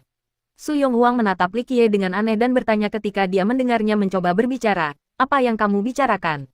Li Qiye menutup mulutnya dan menggelengkan kepalanya, bukan apa-apa. Sebelumnya, dia hampir mengatakan bahwa dia dan nenek leluhurnya, Suru, sangat mirip. Bukan hanya karena matanya persis seperti mata Suru, tapi karena dedikasinya yang rela berkorban juga sama. Seorang gadis kecil berusia 13 tahun yang lahir di Heaven's Edge Suklan menjadi master sekte dari sekte kuno dupa pembersihan, ini adalah masalah yang sulit. Kita harus tahu bahwa sekte sedang mengalami kemunduran dan klan Su tepi surga berkali-kali lebih baik daripada hari ini. Tahun itu, ketika kehadiran sekte kuno dupa pembersihan menguasai 9 langit dan 10 bumi, jenis prestise dan kekuatan cemerlang ini tidak ada hubungannya dengan klan Su. Mereka hanya keluarga tersembunyi di salah satu sudut dunia. Tapi hari ini, ketika sekte tersebut sekarang mengalami kemunduran, sebagai keturunan dari klan Su, dia bersedia melangkah untuk merevitalisasi sekte kuno dupa pembersihan. Seorang gadis berusia 13 tahun yang tidak disambut oleh para tetua sekte masih memilih untuk datang. Ini semua hanya karena sekte kuno dupa pembersihan dibuat di tangan leluhurnya, Kaisar Abadi Minren. Hati Li Qiye hanya bisa menghela nafas berat, mengingat masa lalu membuat pikirannya lelah. Hal ini, dia enggan menyebutkannya. Aku akan menjelaskannya dengan kelompok tetua Gu. Besok, aku akan memberikan kursi itu kepada kamu. Su Yonghuang langsung dan lugas dari hatinya. Mengenai posisi master sekte dari sekte kuno dupa pembersih, dia tidak menginginkannya. Tubuh Yu berdiri diam di belakangnya dan hanya menghela nafas pelan tanpa berkata apa-apa. Li Qiye tersenyum dan menggelengkan kepalanya. Kamu salah tentang masalah ini. Kamu adalah keturunan dari Immortal Emperor Minren, tidak ada yang lebih cocok dari kamu untuk posisi ini. Terlebih lagi, jika kamu adalah keturunan Minren, merevitalisasi sekte kuno dupa pembersihan, tepatnya, adalah tanggung jawab kamu, bukan tanggung jawab aku. Tidakkah menurutmu begitu? Jadi untuk berbicara, kamu masih Master Sekte dan aku masih muridnya. Adapun kelompok tetua Gu, aku percaya bahwa cepat atau lambat, mereka akan mulai mempercayai kamu. Su Yonghuang menatap Li Qiye sebentar. Pada akhirnya, dia tidak mengatakan apa-apa. Dia berdiri dan pergi. Tapi tanpa ragu, dia setuju untuk tinggal. Ketika Su Yonghuang hendak pergi, Li Qiye mau tidak mau mengajukan satu pertanyaan. Pada hari pemuliaan Kepala Naga, apakah klan Su kamu masih mengadakan upacara penghormatan yang besar? Su Yonghuang, yang hendak pergi, mendengar pertanyaan ini dan tubuhnya tampak bergetar. Dia berbalik dan menatap Li Qiye. Bagaimana kamu tahu tentang masalah ini? Aku menghitung dengan jariku. Li Qiye mengeluh sambil menghela nafas. Meskipun Su Yonghuang tidak menjawab, dia sudah tahu. Hari mengangkat Kepala Naga adalah hari ulang tahun Kaisar Abadi Minren. Tetapi bahkan anak-anak dari klan Su tidak mengetahui hal ini. Meskipun Suru pada akhirnya meninggalkan Kam Minren dan pergi jauh dan tidak pernah melihat Minren lagi, dia masih sangat mencintainya. Hal ini selalu membuat Li Qiye malu karena dia membujuk Suru untuk mengikuti Minren tahun itu. Sayangnya, ada hasil seperti itu pada akhirnya. Su Yonghuang berbalik dan pergi. Tetapi sebelum keluar dari pintu, Su Yonghuang tiba-tiba berbalik dan berkata, aku tidak tahu dari mana kamu berasal. Tetapi karena kamu membuat aku tetap tinggal, jangan lupakan satu hal, kamu adalah murid aku. Dia kemudian dengan lembut terbang menjauh. Setelah kepergian Su Yonghuang, Li Qiye hanya bisa tersenyum. Setidaknya, mengenai bagian ini, dia tidak seperti nenek moyangnya, Suru. Tu Buyu dengan ramah bertanya, kakak, bolehkah aku pergi juga? Dia, monster berusia lebih dari 1000 tahun ini, terus memanggil Li Qiye, kakak, berkali-kali. Namun tidak ada sedikit pun kecanggungan, ini benar-benar mengesankan. Li Qiye menatapnya dengan tajam dan berkata, kamu menciptakan situasi yang kacau balau dan ingin aku memperbaikinya untukmu pada akhirnya. Kamu, sebagai adik laki-laki aku, di masa depan akan pergi ke tempat yang aku tuju. Jika aku mengatakan timur, kamu tidak akan berani pergi ke barat, kan? Tu Buyu tidak sedikit marah. Dan dia dengan ramah tersenyum dan berkata, kakak, kamu tidak bisa menyalahkan aku untuk masalah ini. Yang benar adalah bahwa kelompok Master Sekte sebelumnya membawa situasi yang kacau ini. Aku hanya seorang murid dan hanya seorang pesuruh. Melakukan semua ini adalah kerja keras. Li Qiye memelototinya, tapi dia tidak punya cara untuk mengendalikan rubah tua ini. Tu Buyu baru saja pergi. Segera setelah itu, kelompok Gu Tishou tidak bisa menunggu lebih lama lagi dan berlari masuk. Melihat Li Qiye, Tetua Sun segera bertanya, bagaimana? Apa yang kamu negosiasikan? Negosiasi apa? Li Qiye perlahan berbicara. The Evil Invested Ridge. Kami akan membahasnya lagi dengan hati-hati. The Evil Invested Ridge bisa menunggu. Tetua Qian dengan serius berkata, menurut pendapat aku, kita harus berbicara tentang kursi ketua sekte. Pendapat aku adalah bahwa kamu sekarang harus mengambil alih dan menjadi master sekte dari sekte kuno dupa pembersihan. Pada saat reformasi, pertama-tama kita akan menstabilkan kepercayaan para murid dan kemudian membangun moral yang lebih kuat. Aku merasa ini sangat masuk akal. Tetua Wu menambahkan, Tuan Sekte selalu berada di luar sekte dan tidak memiliki prestise tinggi di dalam sekte. Dia bukan orang yang diinginkan publik. Reformasi besar kita membutuhkan moral yang stabil. Pada saat ini, jika kursi Master Sekte diberikan kepada kamu, tidak ada yang lebih baik, kamu menjadi Master Sekte sepenuhnya dibenarkan. Meskipun Master Sekte harus turun tahta, dia masih bisa menjadi tetua. Kami hanya kekurangan satu saat ini. Tetua Zhou juga mencoba membujuk Li Qiye dan berkata, benar-benar tidak ada cara lain. Jika Master Sekte bersedia untuk turun tahta, maka biarkan dia menjadi tetua tertinggi. Saat ini, Sekte kuno dupa pembersihan kami tidak memiliki tetua tertinggi. Ini bukan untuk mengatakan bahwa kelompok tetua Wu ingin merebut kekuasaan. Situasi sekte saat ini dapat digambarkan sebagai kekacauan internal dan eksternal dikelilingi oleh musuh. Untuk mereformasi dan merevitalisasi sekte, mutlak harus ada seseorang yang bisa melakukan keajaiban dan memimpin mereka. Tanpa ragu, Li Qiye adalah kandidat yang paling tepat. Meskipun Su Yonghuang telah menjadi master sekte untuk waktu yang lama, dia selalu berada di luar, kehadirannya di dalam sekte sangat lemah. Li Qiye dengan tenang menatap Gu Tishou dan bertanya, apa pendapat tetua Gu? Gu Tishou menatap mereka sejenak, lalu dia berkata dengan getir, apa yang bisa aku lakukan? Tahun itu, aku membantu Master Sekte mengambil posisi. Sekarang, menginginkan Master Sekte untuk turun tahta juga aku. Bukankah aku selalu digunakan sebagai pedang? Tahun itu, guru menggunakan aku sebagai pedang. Dan sekarang, kalian semua juga menggunakan aku sebagai pedang. Rasanya benar-benar seperti aku selalu memainkan peran orang jahat. Saudara Gu, tidak ada cara lain. Di dalam sekte, mengenai prestise dan status, hanya kamu yang secara pribadi dapat menggunakan pedang itu. Tetua Sun hanya bisa mengatakan ini. Gu Tizhou terdiam untuk waktu yang lama, tapi dia akhirnya berbicara dengan putus asa. Jika itu benar-benar untuk sekte, maka aku hanya bisa menanggung keburukan sekali lagi. Di sini, dia memandang Li Qiye dan berkata, Qiye, apa pendapatmu tentang ini? Biarkan kami melakukan ini. Semua tetuamu harus kembali. Besok, kita akan membicarakan ini di ruang leluhur. Li Qiye melanjutkan. Tetua berkata sebelumnya bahwa kita masih memiliki potret patriark di sekte. Besok, bawa juga ke sana. Li Qiye membingungkan para tetua sejenak. Akhirnya, mereka semua mengangguk dan mengucapkan selamat tinggal. Hanya saja, tetua pertama Gu Tizhou adalah yang terakhir pergi. Bagaimana tanah kuno? Gu Tizhou lebih khawatir daripada siapapun tentang naik turunnya sekte tersebut. Setelah Li Qiye kembali, dia tidak sempat bertanya tentang masalah ini. Li Qiye menjawab, untuk saat ini, itu sulit. Kami membutuhkan lebih banyak waktu. Dengan situasi kita saat ini, kita hanya bisa membiarkan materi tanah kuno meluncur. Kita harus berurusan dengan Evil Invested Ridge terlebih dahulu. Ini sangat penting bagi kami. Gu Tizhou berhenti sejenak sebelum akhirnya berkata, namun, Evil Invested Ridge bukan lagi milik sekte kami. Orang bisa mengatakan bahwa Evil Invested Ridge milik seluruh dunia. Setelah dibuka, aku khawatir semua sekte terkenal di Grand Middle Territory akan datang. Pada saat itu, apakah kita masih memiliki kesempatan untuk memasuki punggungan? Sebagai seorang tetua, bagaimana mungkin Gu Tizhou tidak ingin memulihkan Evil Invested Ridge?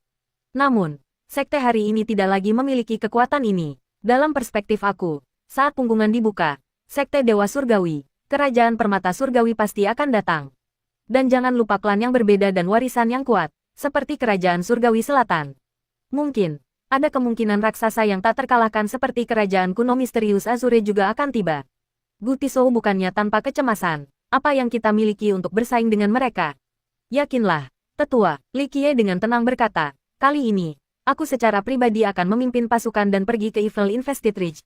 Karena itu milik sekte kami, memulihkannya hanya masalah waktu. Mengenai perjalanan ke punggungan ini, siapapun yang menghalangi jalanku akan dibunuh tanpa ampun. Gu Tizhou tahu bahwa Li Qiye tidak sombong dan ceroboh. Namun, dia tidak tahu persis kartu rahasia Li Qiye untuk bersaing dengan klan Jiangzuo, kerajaan surgawi selatan, dan bahkan kerajaan kuno misterius Azure yang mengerikan. Baiklah, kami telah memutuskan untuk pergi ke Evil Invested Ridge. Saat dibuka, kami dari sekte kuno dupa pembersihan akan benar-benar masuk. Akhirnya, Gu Tizhou juga setuju dengan pendekatan Li Qiye. Keesokan harinya, kelima tetua berkumpul di dalam ruang leluhur. Ada juga Li Qiye, Su Yonghuang, dan Tu Buyu. Berkumpulnya semua orang membuat suasana terasa berat. Jadi Li Qiye adalah yang pertama berbicara. Hari ini, kita akan berbicara tentang posisi Master Sekte. Di bawah situasi seperti itu, kelompok tetua Zhou terdiam. Mereka tidak bersemangat untuk berbicara karena memaksa turun tahta bukanlah hal yang mulia.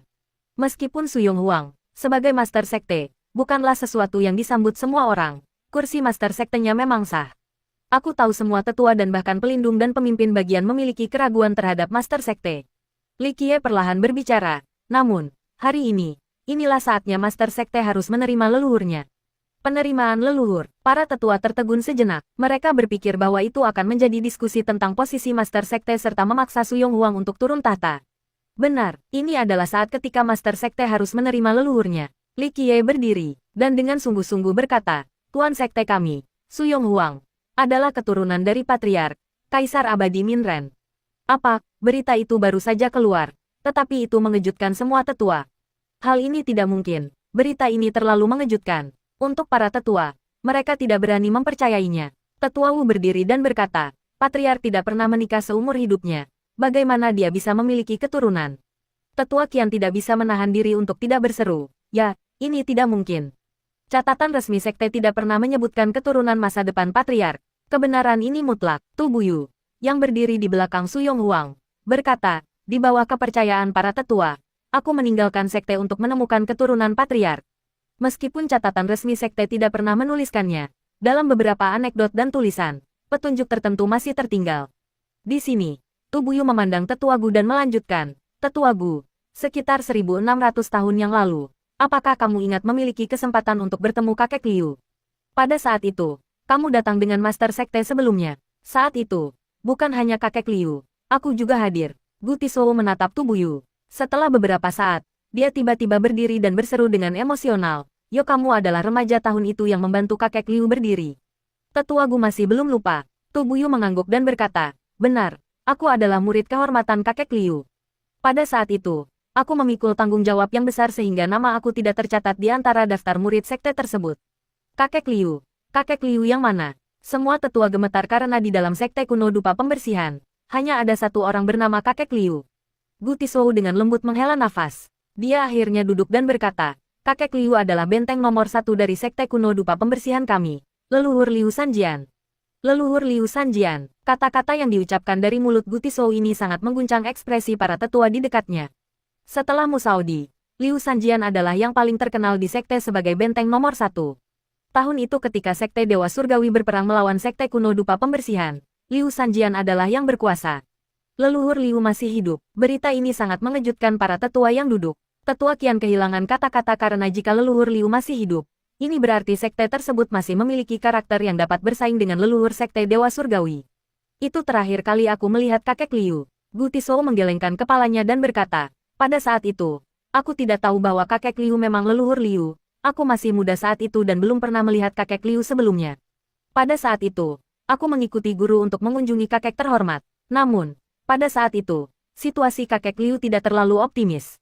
Luka lamanya mengganggunya dan membutuhkan bantuan bahkan untuk duduk atau berdiri. Setelah itu, aku tidak pernah bertemu kakek Liu lagi. Pada titik ini, semua tetua memandang Tu Buyu. Tu Buyu adalah murid Liu Sanjian, meskipun dia hanya seorang kehormatan. Statusnya di sekte kuno dupa pembersihan masih lebih tinggi dari kelompok tetua Gu. Sebenarnya, itu juga terakhir kali aku bertemu guru. Setelah itu, aku tidak pernah melihat kakek terhormat lagi. Mendengar ini, para tetua menjadi sedih. Tanpa ragu, leluhur Liu Sanjian tidak lagi ada di dunia ini. Tu Buyu berbicara, pertarungan 30.000 tahun yang lalu, kami menderita kerugian yang sangat besar. Secara tidak sengaja, kakek Liu mengetahui bahwa Patriark memang memiliki beberapa keturunan. Aku kebetulan menjadi murid kakek Liu dan di bawah situasi suramnya, dia memerintahkan aku untuk menemukan keturunan Patriark. Karena petunjuknya sangat terbatas, aku selalu berkeliaran di luar. Karena tanggung jawab aku tidak pernah berbicara dengan siapapun tentang masalah ini dan tidak ada dalam daftar murid. Aku hanya langsung menghubungi Master Sekte sebelumnya. Tetua Gu pasti pernah bertemu denganku beberapa kali. Gu Tizhou mengangguk. Ia mengira bahwa Tu Buyu adalah seorang murid utusan, yang bertanggung jawab atas hubungan dengan pihak luar. Juga, karena Tu Buyu masih sangat muda ketika dia kembali ke sekte, dia hanya tahu Tu Buyu adalah seorang murid tetapi dia tidak menyadari tanggung jawab khusus Tu Buyu. Tu Buyu berkata kepada semua tetua yang hadir, untuk menemukan keturunan leluhur, aku bepergian keluar sebagai pengembara selama lebih dari 1000 tahun. Waktu tidak mengkhianati hati yang tulus, pada akhirnya, aku akhirnya menemukan keturunan Patriark. Para tetua saling memandang ketika tetua Zhou akhirnya bertanya, ini, bagaimana kita membuktikan bahwa Master Sekte adalah keturunan dari Patriark?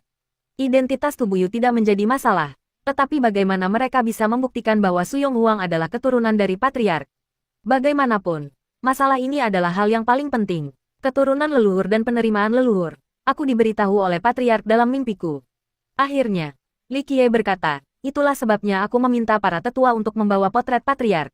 Para tetua saling melirik dan akhirnya, tetua pertama Gu Tizhou, dengan sangat serius, mengeluarkan sebuah kotak kayu kuno yang sudah hancur. Dengan kedua tangannya, dia dengan hormat membawa kotak kayu ini. Permaisuri adalah Jenderal Su yang saleh yang telah mengikuti Patriark sepanjang hidupnya.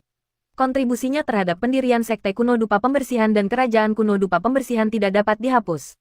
Setelah Patriark memikul kehendak surga, karena dia tidak ingin menghalangi langkahnya menuju puncak dan aspirasi untuk keabadian, Permaisuri membawa keturunan Patriark ke lokasi terpencil dan meninggalkan Patriark. Pada saat ini, Li Qiye dengan hormat berkata, dunia tetap tidak menyadari masalah ini, dan begitu pula sekte. Sampai tadi malam ketika Patriark memberitahuku dalam mimpiku, tahun itu, dia gagal memberi Suru gelar resmi. Suru mengerahkan banyak upaya sepanjang hidupnya dan harus hidup dalam pengasingan, jauh dari dunia luar dan pada akhirnya, dia tidak pernah meminta gelar resmi atau imbalan jasa. Sebagai Dark Crow tahun itu, masalah ini adalah sesuatu yang sakit di hatinya. Hari ini, dia meminjam skema ini untuk memberi Suru gelar yang pantas. Meskipun sudah terlambat, setidaknya, itu bisa membuat keturunan Suru menerima leluhurnya. Kata-kata Li Qiye menyebabkan para tetua saling memandang. Pada akhirnya, tetua Gu dengan serius menganggukkan kepalanya dan berkata, aku telah membaca tentang sejarah masa lalu Patriark. Tahun itu, Jenderal Su yang saleh dari Patriark adalah seorang jenderal wanita yang tiada taranya. Dia adalah yang paling awal bergabung dengan Patriark. Ketika dia masih muda, dia sudah mengikutinya. Setelah Patriark memikul kehendak surga, Semua jenderal diberi gelar kecuali Jenderal Su yang saleh. Setelah itu, tidak banyak dokumen tentang Dewa Perang Su dan keberadaannya tidak diketahui. Jadi itu karena Jenderal Su yang saleh adalah permaisuri. Li Qiye perlahan berkata, hal ini hanya kata-kata tanpa bukti. Karena para tetua mengatakan bahwa kami memiliki potret leluhur, kami dapat segera membandingkan untuk melihat apakah Master Sekte adalah keturunan atau bukan. Potret itu digambar secara pribadi oleh Patriark sehingga memiliki kekuatan kaisar yang tersembunyi dan niat abadi. Master Sekte bisa menggunakan darahnya untuk menguji ikatan darah keluarga. Mendengar kata-kata Li Qiye, para tetua tercengang. Mengapa mereka tidak memikirkan hal ini? Akhirnya, di bawah perawatan penuh hormat Gu Tizhou, kotak kuno itu dibuka, sebuah potret diambil. Potret ini sangat kuno, jumlah bulan yang dilewatinya tidak diketahui. Saat potret itu terurai, suara keras terjadi. Aura kaisar dengan marah terbang keluar dari potret. Aura ini hanya milik kaisar abadi. Orang bisa melihat seorang pria parubaya di dalam potret itu. Meskipun tidak banyak goresan dan tinta, beberapa baris saja sudah cukup untuk menggambarkan ketak terlawanannya yang tiada taraf. Aura kaisar terpancar seperti ombak dari potret. Meskipun aura kaisar ini tidak menekan siapapun, pada saat ini, aura ini mengalir di udara dan menyebabkan jiwa-jiwa menggigil. Yang lain tidak bisa tidak menyembah dengan kagum. Ini adalah ketakutan dan rasa hormat dari bagian terdalam jiwa. Menyaksikan penampilan dan merasakan aura patriark, para tetua memegangnya dengan penuh pengabdian dan penghormatan. Mereka membandingkan wajah patriark dengan wajah Su Yonghuang. Su Yonghuang adalah wanita yang sangat cantik, tanpa potret untuk perbandingan yang cermat. Benar-benar sulit untuk memikirkan Kaisar Abadi Minren ketika melihatnya. Li Qiye adalah orang yang paling sering melihat Minren. Dia melihat, dengan mata kepala sendiri, perkembangan Minren. Jadi, pertama kali dia bertemu Su Yonghuang, pikirannya sedikit tergerak karena dia langsung tahu asal-usulnya. Ini terlalu mirip, terutama alisnya. Pesona alis ini benar-benar terlalu mirip dengan leluhurnya. Seolah-olah mereka berasal dari cetakan yang sama. Membandingkan dengan hati-hati, para tetua menjadi sangat terkejut, terutama alis Su Yonghuang yang seperti pedang. Mereka identik dengan alis Minren. Ini juga merupakan hal yang meninggalkan kesan terdalam bagi Li Qiye. Mata Su Yonghuang mirip dengan Suru, tetapi pesona alisnya seperti Immortal Emperor Minren. Pada saat ini, Li Qiye perlahan berbicara. Master Sekte dapat menjatuhkan darahnya untuk menerima ikatan keluarga. Ini adalah potret yang dilukis secara pribadi oleh Patriark. Dia telah memberitahu aku dalam mimpi aku bahwa jika Master Sekte memang keturunannya, maka dia dapat memperoleh penerimaan dari kekuatan kaisar dan niat abadi.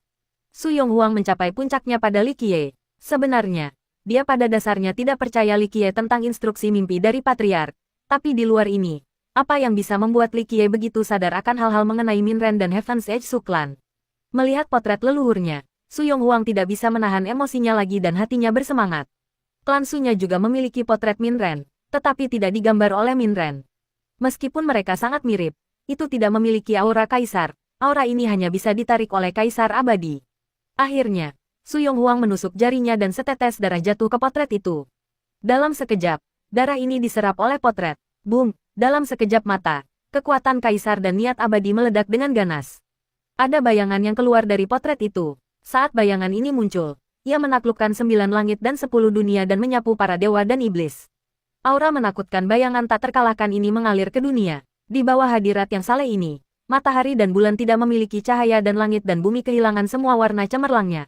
Dalam detik ini, karakter besar yang tak terhitung jumlahnya dari Grand Middle Territory terkejut ketika mereka merasakan aura kaisar yang tak terkalahkan ini datang dan pergi dalam sekejap. Aura kaisar, makhluk kuno yang tak terhitung jumlahnya membuka kedua mata mereka, tapi aura kaisar ini menghilang terlalu cepat, sehingga mustahil bagi orang lain untuk menentukan. Adapun sekte kuno dupa pembersihan, saat aura menyapu, semua murid dibiarkan berbaring di bawah penindasan aura. Di dalam ruang leluhur, para tetua berbaring di tanah, di bawah kekuatan ini, mereka tidak bisa tidak sopan. Saat ini, satu-satunya yang tidak terpengaruh adalah Li Qiye. Li Qiye melihat bayangan yang tak terkalahkan ini dan tidak mengatakan apa-apa. Bayangan tak terkalahkan itu menatap Su Yonghuang beberapa saat, lalu menatap Li Qiye lebih lama lagi. Akhirnya, semuanya berubah menjadi desahan lembut. Bayangan tak terkalahkan menghilang ke dalam Emperor's Power dan Immortal Intent dan kembali ke dalam potret. Merasakan kehadiran leluhur, Su Yonghuang menjadi bersemangat dan emosional. Ini adalah pertama kalinya dia begitu dekat dengan leluhurnya. Lama setelah aura menghilang, para tetua akhirnya bisa berdiri, masih dilanda ketakutan. Adegan ini, bagi mereka, benar-benar terlalu menghancurkan. Ini adalah roh patriark yang kembali. Ah, langit tidak akan menghancurkan sekte kuno dupa pembersihan kita. Tetua Zhou tidak bisa tidak berseru. Keturunan patriark telah kembali dan Li Qiye memiliki perlindungannya. Sekte kita pasti akan bangkit. Pada saat ini, para tetua bersemangat dengan air mata jantan di mata mereka. Semangat patriark muncul menyinari sepotong harapan untuk sekte yang menurun. Kekuatan kaisar dan niat abadi yang berubah menjadi bayangan yang tak terkalahkan. Ini adalah pemanggilan oleh darah Su Yonghuang. Bayangan itu secara pribadi memandang Su Yonghuang. Tanpa ragu, Su Yonghuang adalah keturunan kaisar abadi Minren. Namun, semangatnya tidak berhenti sampai di situ. Dia secara pribadi memandang Su Yonghuang dan ini adalah bukti identitasnya. Yang lebih penting adalah bahwa patriark diam-diam menatap Li Qiye untuk waktu yang lama. Tanpa ragu, ini karena patriark sangat menghargai Li Qiye. Dia adalah pahlawan yang dipilih untuk revitalisasi sekte. Tentu saja, para tetua tidak tahu bahwa bayangan Kaisar Minren diam-diam menatap Li Qiye untuk alasan yang berbeda. Meskipun dalam kehidupan ini, Li Qiye bukan lagi gagak hitam, nasib sejati dan jiwanya masih sama. Kekuatan kaisar dan niat abadi secara alami bisa mengenalinya. Akhirnya, para tetua membungkuk kepada Su Yonghuang, dipimpin oleh Gu Tizhou. Mereka berkata, kami bodoh dan tidak tahu bahwa ketua sekte adalah keturunan dari patriark. Kami telah menyinggung kamu sebelumnya dan kami mohon pengampunan. Su Yonghuang sedikit mengangguk dan berkata, tetua terlalu baik. Tahun itu, aku hanya seorang gadis kecil berusia 13 tahun. Untuk dapat mengambil kursi master sekte adalah karena kontribusi para tetua, terutama tetua Gu. Tahun itu, kami tidak adil terhadap kamu. Karena situasi sekte tidak stabil pada waktu itu, aku tidak dapat mengungkapkan identitas aku secara terbuka. Hal-hal tahun itu sekarang semua di masa lalu. Semua orang hanya melakukan yang terbaik untuk sekte ini. Tetua Gu mengingat masa lalu dan berkata, hari ini, dengan kembalinya Master Sekte dan dengan Li Qiye, yang dilindungi oleh Patriark, kita semua satu hati dengan tujuan merevitalisasi sekte kuno dupa pembersihan. Su Yonghuang mengangguk, sebagai keturunan Kaisar Abadi, aura elegan dan kerajaannya benar-benar alami. Li Qiye tersenyum senang, hari ini, kita akan membahas masalah kedua, yaitu Evil Invested Ridge. Munculnya roh Patriark membuat para tetua bersemangat. Namun, karena Li Qiye mengangkat Evil Invested Ridge, suasana menjadi lebih serius. Aku telah memutuskan bahwa kali ini, kami akan membawa generasi murid yang lebih muda ke Evil Invested Ridge. Akan ada 3 kelompok. Yang pertama akan menjadi murid dari Cleansing Jade Peak. Meskipun waktu mereka di sekte itu singkat dan kultivasi mereka dangkal, ini adalah waktu terbaik untuk mempertajam mereka. Kelompok lain akan dipimpin oleh Kudaoli. Kelompok ini dapat dianggap sebagai kekuatan elit sekte kita di masa depan. Jadi mereka perlu dilatih lebih banyak lagi. Kelompok terakhir, aku pikir, akan berasal dari generasi kedua, terdiri dari murid-murid yang usianya relatif muda dan beberapa pemimpin. Di sini, Li Qiye menatap semua tetua yang duduk dan berkata, memasuki Evil Invested Ridge, kali ini, tidak hanya bagi kita untuk memanen harta, tetapi juga untuk mengasah murid-murid kita dengan kejam. Tetua Sun dengan cemas berkata, aku khawatir semua sekte dan negara besar di Grand Middle Territory akan datang. Bagaimana kita akan bersaing untuk mendapatkan tempat? Ditambah lagi, Evil Invested Ridge sangat berbahaya. Dengan kekuatan murid-murid kita, aku khawatir mereka hanya akan menerima kematian mereka. Bintik, Li Qiye tersenyum dan dengan acuh tak acuh berkata, tempat kita tidak ditentukan oleh orang lain.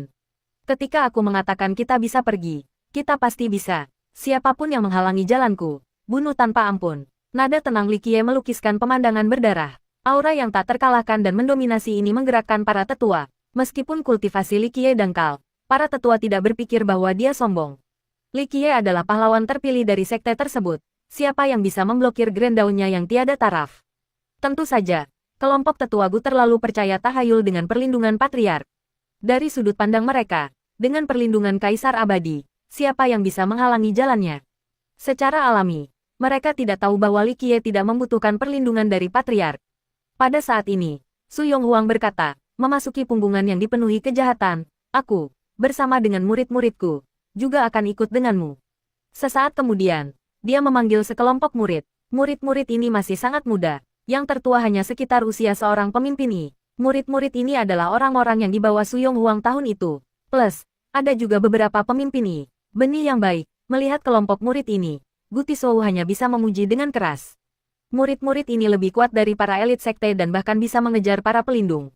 Yang mengejutkan para tetua adalah bahwa hanya dalam 10 tahun, Su Yonghuang mengubah murid-murid ini menjadi ahli dengan kekuatan pelindung, sungguh menakjubkan.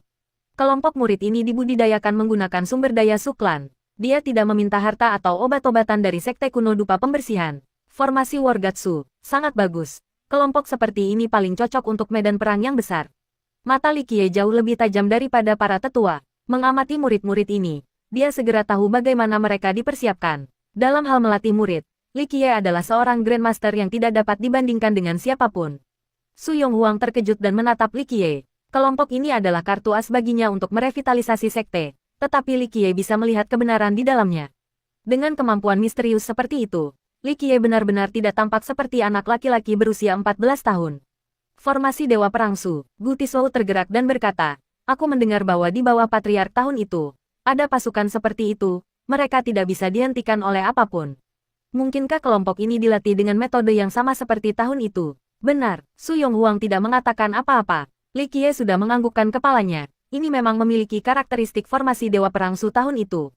Saat ini, satu-satunya kelemahan adalah tidak adanya arai formasi atau stasiun formasi. Kalau tidak, itu akan menjadi lebih kuat. Bagaimana kamu tahu? Ekspresi Su Yonghuang berubah. Kelompok ini secara pribadi diajar olehnya. Dia secara alami tahu kekurangan mereka. Tetapi pada saat ini, Li Qiye dapat melihat mereka. Bagaimana mungkin dia tidak terkejut? Li Qiye tersenyum dan, dengan tenang berkata, aku menghitung dengan jari aku. Dan kemudian aku mengetahuinya dengan jelas dalam pikiran aku. Tahun itu ketika Suruh memimpin pasukan ini, itu datang dari tangannya. Bagaimana mungkin dia tidak mengetahui kekuatan dan kelemahan formasi Wargatsu? Su Yonghuang dengan marah menatap Li Qiye. Tatapannya sepertinya ingin menembus Li Qiye. Tetapi tidak peduli seberapa keras dia melihat, dia tidak bisa melihat menembusnya. Melihat suasana dingin antara tuan dan murid, Gu Tizhou terbatuk dan menengahi. Dengan tim ini datang, tidak ada yang lebih baik. Untuk alasan keamanan, aku juga akan pergi dan membawa potret Patriark, untuk berjaga-jaga. Li Qiye tersenyum dan berkata, pasukan ini tidak perlu pergi. Meskipun tidak memiliki formasi arai atau stasiun formasi, pasukan ini berpengalaman dalam menyerang dan bertahan. Untuk saat ini, perintahkan mereka untuk membuat stasiun pertempuran di Sekte Kuno Dupa Pembersihan. Mereka baru saja kembali sehingga mereka harus terbiasa dengan sekte tersebut. Di masa depan, ketika badai datang, mungkin mereka perlu menegakkan satu arah sendiri. Bagus, melihat kepercayaan diri Li Qiye, Su Yonghuang pun setuju dan menganggukkan kepalanya. Tetua Gu pasti harus pergi. Para murid membutuhkan kepemimpinanmu. Kemudian, Li Qiye menatap tubuh Yu dan berkata, kali ini, aku khawatir sekte ini akan kosong. Dibutuhkan sekte master untuk tetap tinggal dan melindunginya. Namun, adikku tidak bisa malas. Kamu perlu mengerahkan kekuatan kamu kali ini. Jadi kamu akan mengikuti Tetua Gu. Identitas tubuh Yu sangat istimewa. Di sekte tersebut, sebagai murid kehormatan Liu Sanjian, statusnya bahkan lebih tinggi dari kelompok Tetua Gu. Namun, dia tanpa sadar menjadi murid Su Yonghuang. Identitas ini kompleks dan menjadi berantakan. Biasanya, kelompok Tetua Gu tidak dapat memerintahkan tubuh Yu. Tetapi hanya Li Qiye yang tidak peduli dan masih memanggilnya, adik. Selama itu adalah perintahmu. Tubuh Yu tersenyum ramah. Situasi ini membungkam para tetua. Identitas tubuh Yu terlalu rumit dan membuat mereka sedikit malu. Tubuh Yu adalah murid Su Yonghuang dan Liu Sanjian. Pada prinsipnya, ini akan menjadikan Su Yonghuang generasi yang sama dengan Liu Sanjian. Namun, karena Liu Sanjian tidak lagi di sini, tidak ada yang memiliki status untuk memperbaiki hubungan yang berantakan ini. Akhirnya, Li Qiye meregangkan tubuhnya dan tersenyum berkata, bagus, maka sudah diputuskan. Semuanya bersiaplah. Evil Invested Reach akan menjadi medan perang pertama dari Sekte Kuno Dupa Pembersihan kita. Ungkapan itu diucapkan dengan cara yang biasa, tetapi ketika itu datang dari Li Qiye, itu membawa udara heroik yang meliputi seluruh langit, 10 bagian mendominasi. Waktunya sudah dekat untuk pembukaan Evil Invested Reach. Berita ini dengan cepat menyebar ke seluruh Grand Middle Territory. Bahkan 100 kota di timur, Chine Earth di selatan, Desolate Wasteland di barat, dan Limitless Land di utara semuanya memiliki sekte besar yang menerima berita ini. Faktanya, ada banyak sekte besar dan negara kuat yang sebelumnya telah menghitung tanggal pembukaan Evil Invested Reach karena akan dibuka setiap 100 tahun sekali. Waktunya sudah dekat 100 tahun jadi tanggalnya semakin dekat. Banyak sekte dan negara cukup siap, terutama kekuatan di Grand Middle Territory. Mereka sangat cemas dengan peristiwa ini. Untuk semua orang, pembukaan punggungan berarti bahwa akan ada sejumlah besar obat-obatan roh dan herbal, biji dewa dan logam harta karun, dan bahkan rune magis dari Grand Dao binatang surgawi, roda panjang umur roh panjang umur, darah panjang umur, artinya musim panen telah tiba. The Evil Invested Reach adalah tanah harta karun di mata banyak sekte dan negara yang kuat. Tempat ini memiliki banyak biji dewa, sejumlah besar obat-obatan roh dan herbal, dan disertai oleh auman binatang surgawi dan kelompok roh panjang umur. Meskipun dalam legenda, Evil Invested Reach jauh dari pemakaman terlarang atau bumi kuno, itu masih merupakan tanah langka dengan harta dan kekayaan. Tidak ada yang bisa dengan jelas berbicara tentang asal mula yang tepat dari Evil Infested Ridge. Beberapa mengatakan bahwa itu adalah tanah alami. Beberapa menggambarkannya sebagai tanah yang datang dari dunia lain. Beberapa juga mengatakan bahwa itu adalah tempat para dewa. 30.000 tahun yang lalu sampai kekalahan mereka di tangan Sekte Dewa Surgawi. Punggungan yang dipenuhi jahat milik Sekte kuno dupa pembersihan. Meskipun mereka berhasil mempertahankan tanah leluhur mereka, mereka tidak dapat mempertahankan Evil Infested Ridge. Tahun itu, punggung bukit adalah tempat berburu Sekte kuno dupa pembersihan. Tidak ada yang berani melanggar. Meskipun ada banyak harta yang menyebabkan mulut orang lain menjadi berair, tidak ada yang berani memiliki niat melawan sekte tersebut. Kekalahan sekte menyebabkan Evil Infested Ridge menjadi tempat tanpa pemilik. Meskipun Sekte Dewa Surgawi adalah pemenangnya, semua sekte besar dan negara di seluruh Grand Middle Territory tertarik pada punggung bukit. Inilah mengapa Sekte Dewa Surgawi tidak berani memiliki punggungan sendirian dan harus membaginya dengan seluruh dunia. Karakter-karakter agung tertentu menghitung bahwa pembukaan Evil Infested Ridge akan terjadi paling lambat 1 tahun dan paling cepat 3 bulan. Jadi, pada saat ini, semua sekte dan negara besar yang berpengalaman berteriak-teriak untuk mengirim murid-murid mereka dalam perjalanan ke Evil Infested Ridge, untuk melihat apakah mereka akan cukup beruntung untuk merebut harta karun dalam legenda. Adapun negara tuan rumah, Kerajaan Permata Surgawi juga mengirim murid-murid mereka lebih awal dan berkemah di pintu masuk ke Evil Infested Ridge. Selain menyapa para murid dari sekte besar dan negara-negara kuat dari 8 arah Grand Middle Territories, mereka juga bertanggung jawab untuk menentukan apakah sekte dan kultivator tertentu memiliki kualifikasi untuk masuk. Meskipun pepatah mengatakan bahwa Evil Infested Ridge adalah untuk dibagikan kepada dunia, pada kenyataannya, sekte yang bisa memasuki punggungan adalah semua sekte besar dan negara yang kuat, atau tiran terkenal dari satu arah. Adapun sekte kecil atau kultivator biasa, mereka tidak akan berharap untuk memenuhi syarat untuk memasuki Evil Infested Ridge. The Evil Infested Ridge sebenarnya tidak jauh dari sekte kuno dupa pembersihan. Paling-paling, itu hanya 100.000 mil. Jika batas lama sekte kuno dupa pembersihan menyerupai siput laut, maka sekte saat ini akan berlokasi di ekornya dan Evil Infested Ridge akan berada di mulutnya. Mereka harus melewati tanah kuno sekte itu. Menghitung tanggal sedikit, waktu sampai pembukaan semakin dekat. Li Qiye ingin pergi lebih awal ke punggung bukit dan menunggu tanggal pembukaan. Semua murid terpilih sedang menunggu. Pada titik ini, Niu Fen dengan cepat berubah menjadi siput raksasa. Karena ada banyak murid yang pergi, tubuh Niu Fen menjadi lebih besar, seperti gunung raksasa. Melihat siput besar ini, semua murid tercengang. Selama masa pertumbuhan mereka, ini masih pertama kalinya mereka melihat siput yang begitu besar. Mulai, dengan perintah Li Qiye, Niu Fen membawa semua murid sekte menuju Evil Infested Ridge di depan. Para murid yang duduk di atas siput menikmati pengalaman yang segar dan mengasyikkan ini. Ada sekitar 1.000 murid yang datang bersama Li Qiye kali ini. Di luar 300 murid dari Cleansing Jadepik, Kudaoli dan Protector Mo juga memimpin kelompok bersama dengan Tu Buyu dan Elder pertama. Gu Tishou, 4 tetua lainnya tetap tinggal untuk melindungi sekte. Sebagai pelayan Li Qiye, Li Xuangyan juga ikut. Dia juga merupakan bagian utama dari kekuatan Li Qiye sehingga dia harus membawanya. Adapun Nan Huairen, sebagai pesuruh Li Qiye, dia secara alami ingin ikut. Nan Huairen benar-benar setia jadi jika ada rampasan, Li Qiye tidak akan melupakan bagiannya. Kenyataannya, sebelum kelompok Cleansing Inchance Ancient Sect memulai perjalanan mereka, sudah ada orang-orang yang ditempatkan di pintu masuk Evil Infested Ridge. Pintu masuknya adalah punggungan horizontal yang besar. Itu seperti naga raksasa yang tergeletak di bumi seolah-olah itu adalah pemisah antara langit dan bumi. Pintu masuk ini berada di depan punggung bukit yang panjangnya berkisar jutaan mil. Saat seseorang berdiri di atas punggung bukit untuk mengabaikan semua arah, itu memberi perasaan bahwa seluruh dunia kecil dibandingkan. Pintunya berada di puncak tertinggi di wilayah ini, sangat megah. Tentu saja, ini hanya pintu masuk. Evil Infested Ridge yang sebenarnya lebih besar dari yang bisa dibayangkan. Di pos pemeriksaan pertama punggungan, ada tim yang dikirim oleh Kerajaan Permata Surgawi. Barisan depan ini dimaksudkan untuk menyambut para murid dari sekte besar sebagai tuan rumah, tetapi mereka juga menentukan siapa yang memiliki kualifikasi untuk masuk. Kelompok pelopor dari sekte Dewa Surgawi secara pribadi dipimpin oleh Zhen Weihou. Zhen Weihou adalah bangsawan kerajaan dari generasi sebelumnya, sama seperti Zi Sanhou. Yang perlu disebutkan adalah bahwa klan Zhen Weihou memiliki hubungan yang baik dengan klan Dong. Pada saat yang sama, hubungan pribadi Zhen Weihou dengan Dong Senglong sangat baik. 1.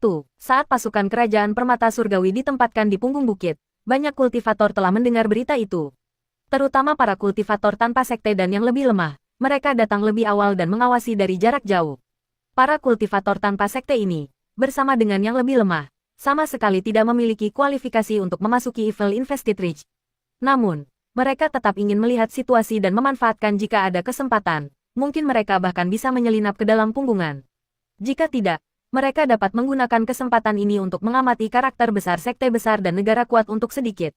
Bahkan ada kesempatan untuk melihat aura makhluk tercerahkan dan orang suci kuno. Ini akan menjadi perjalanan yang berharga. Setelah barisan depan kerajaan permata surgawi ditempatkan di pintu masuk, para kultivator tanpa sekte ini tahu untuk menjauh. Mereka tidak cukup bodoh untuk melawan monster raksasa seperti kerajaan permata surgawi.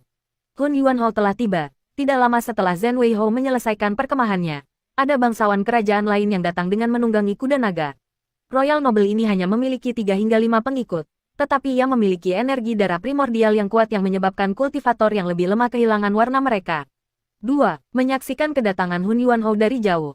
Banyak kultivator berbicara dengan kekaguman. Hun Yuanhao cukup sulit untuk dinilai.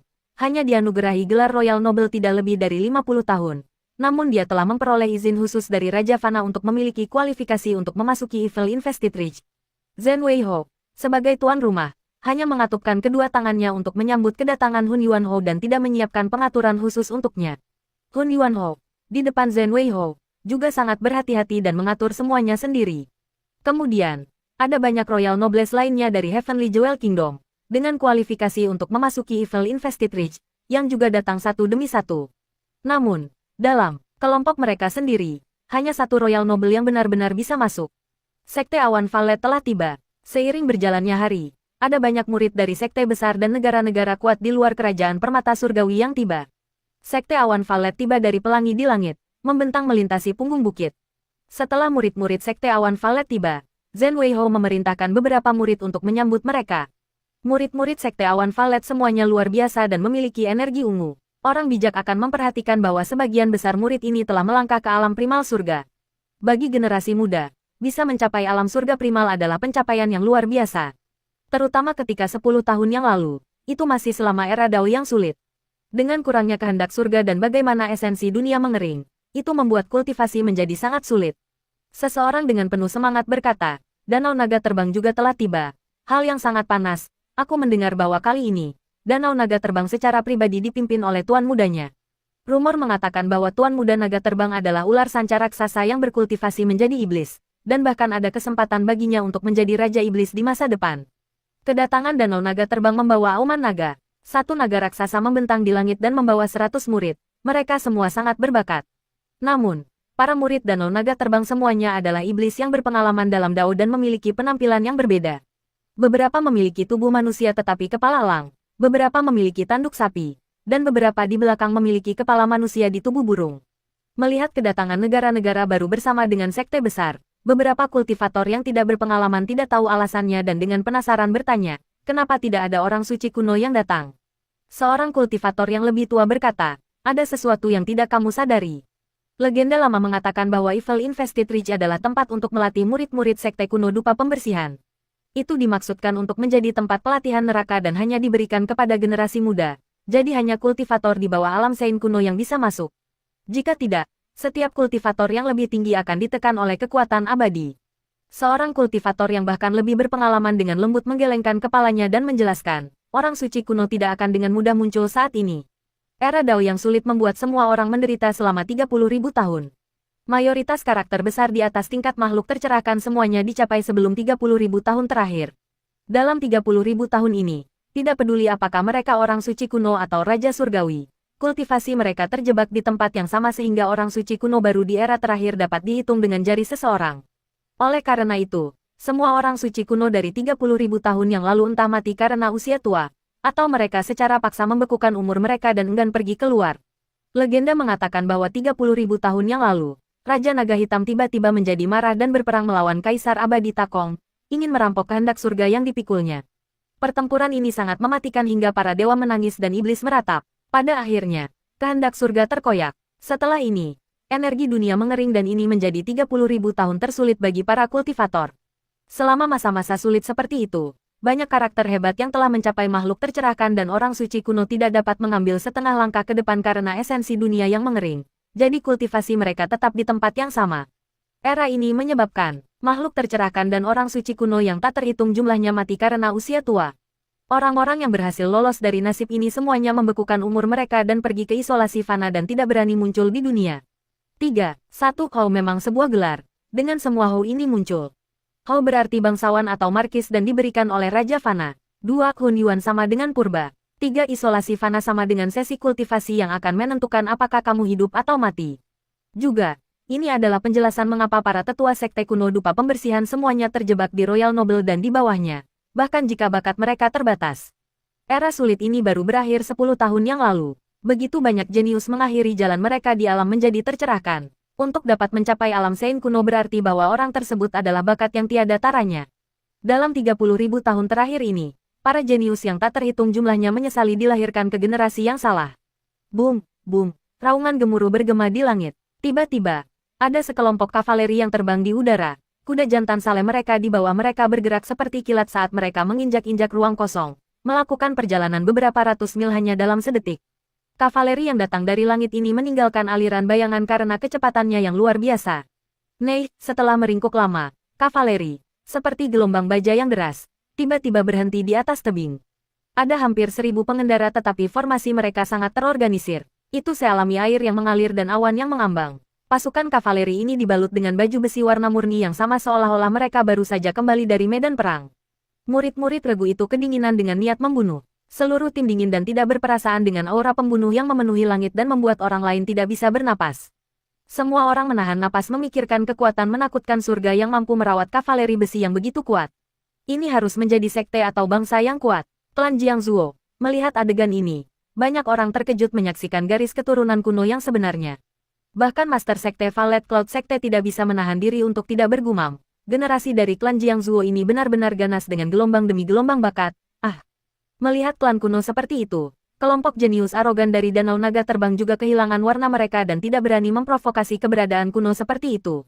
Raja Iblis Ular dari Danau Naga Terbang sangat mengerikan dan bergumam. Klan Jiangzuo, sebuah eksistensi yang bahkan lebih tua dari sekte kuno dupa pembersihan.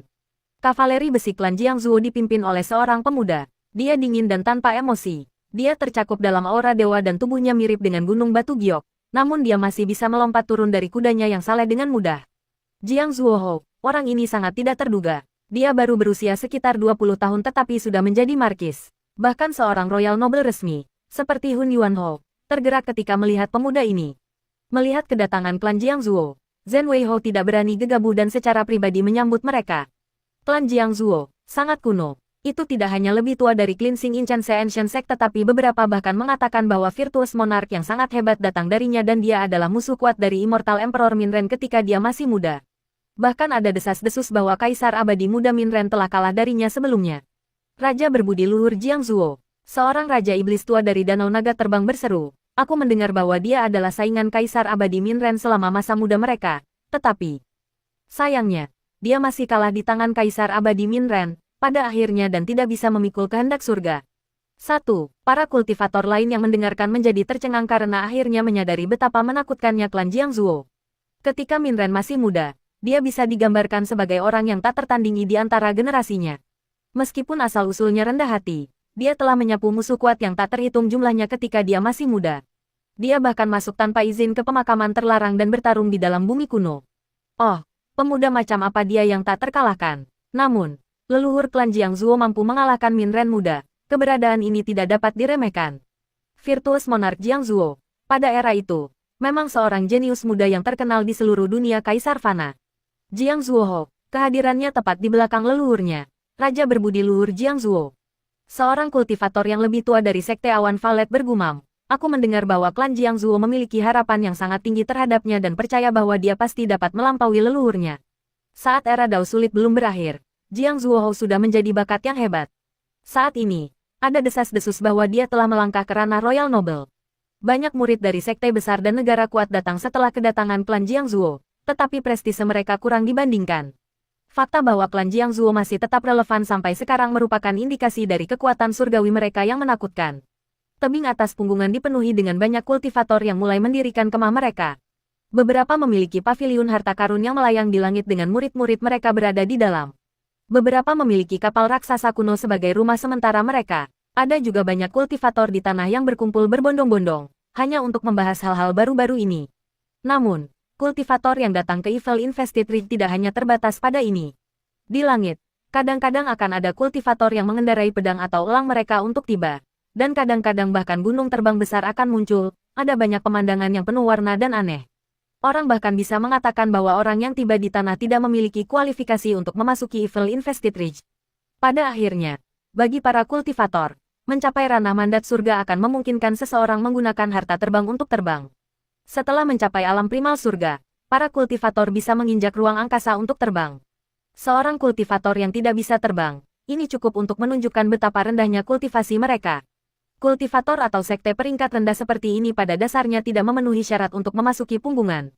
Bang, bang, bang, saat ketika banyak kultivator dengan sabar menunggu kedatangan sekte yang lebih besar yang datang untuk bergabung dengan pesta di Evil Invested Ridge, gunung dan bumi tiba-tiba bergetar, seolah-olah ada banteng bumi yang mengguncang tubuhnya. Banyak kultivator takut ke titik di mana mereka melarikan diri ke langit untuk menghindari getaran. Seorang kultivator yang terkejut bertanya-tanya, apa yang terjadi? Apakah Evil Invested Ridge ingin dibuka? Namun, segera, banyak orang menemukan bahwa itu tidak seperti itu. Pada saat ini, mereka melihat siput raksasa perlahan-lahan merangkak ke atas punggung bukit, itu sebesar gunung. Melihat siput raksasa ini, banyak orang tercengang. Banyak dari mereka belum pernah melihat siput sebesar itu sepanjang hidup mereka. Yang lebih mengejutkan adalah bahwa di atas punggung siput, ada sekelompok lebih dari 1.000 orang. Melihat betapa lambatnya siput merangkak ke atas punggung bukit, banyak kultivator tidak bisa menahan tawa.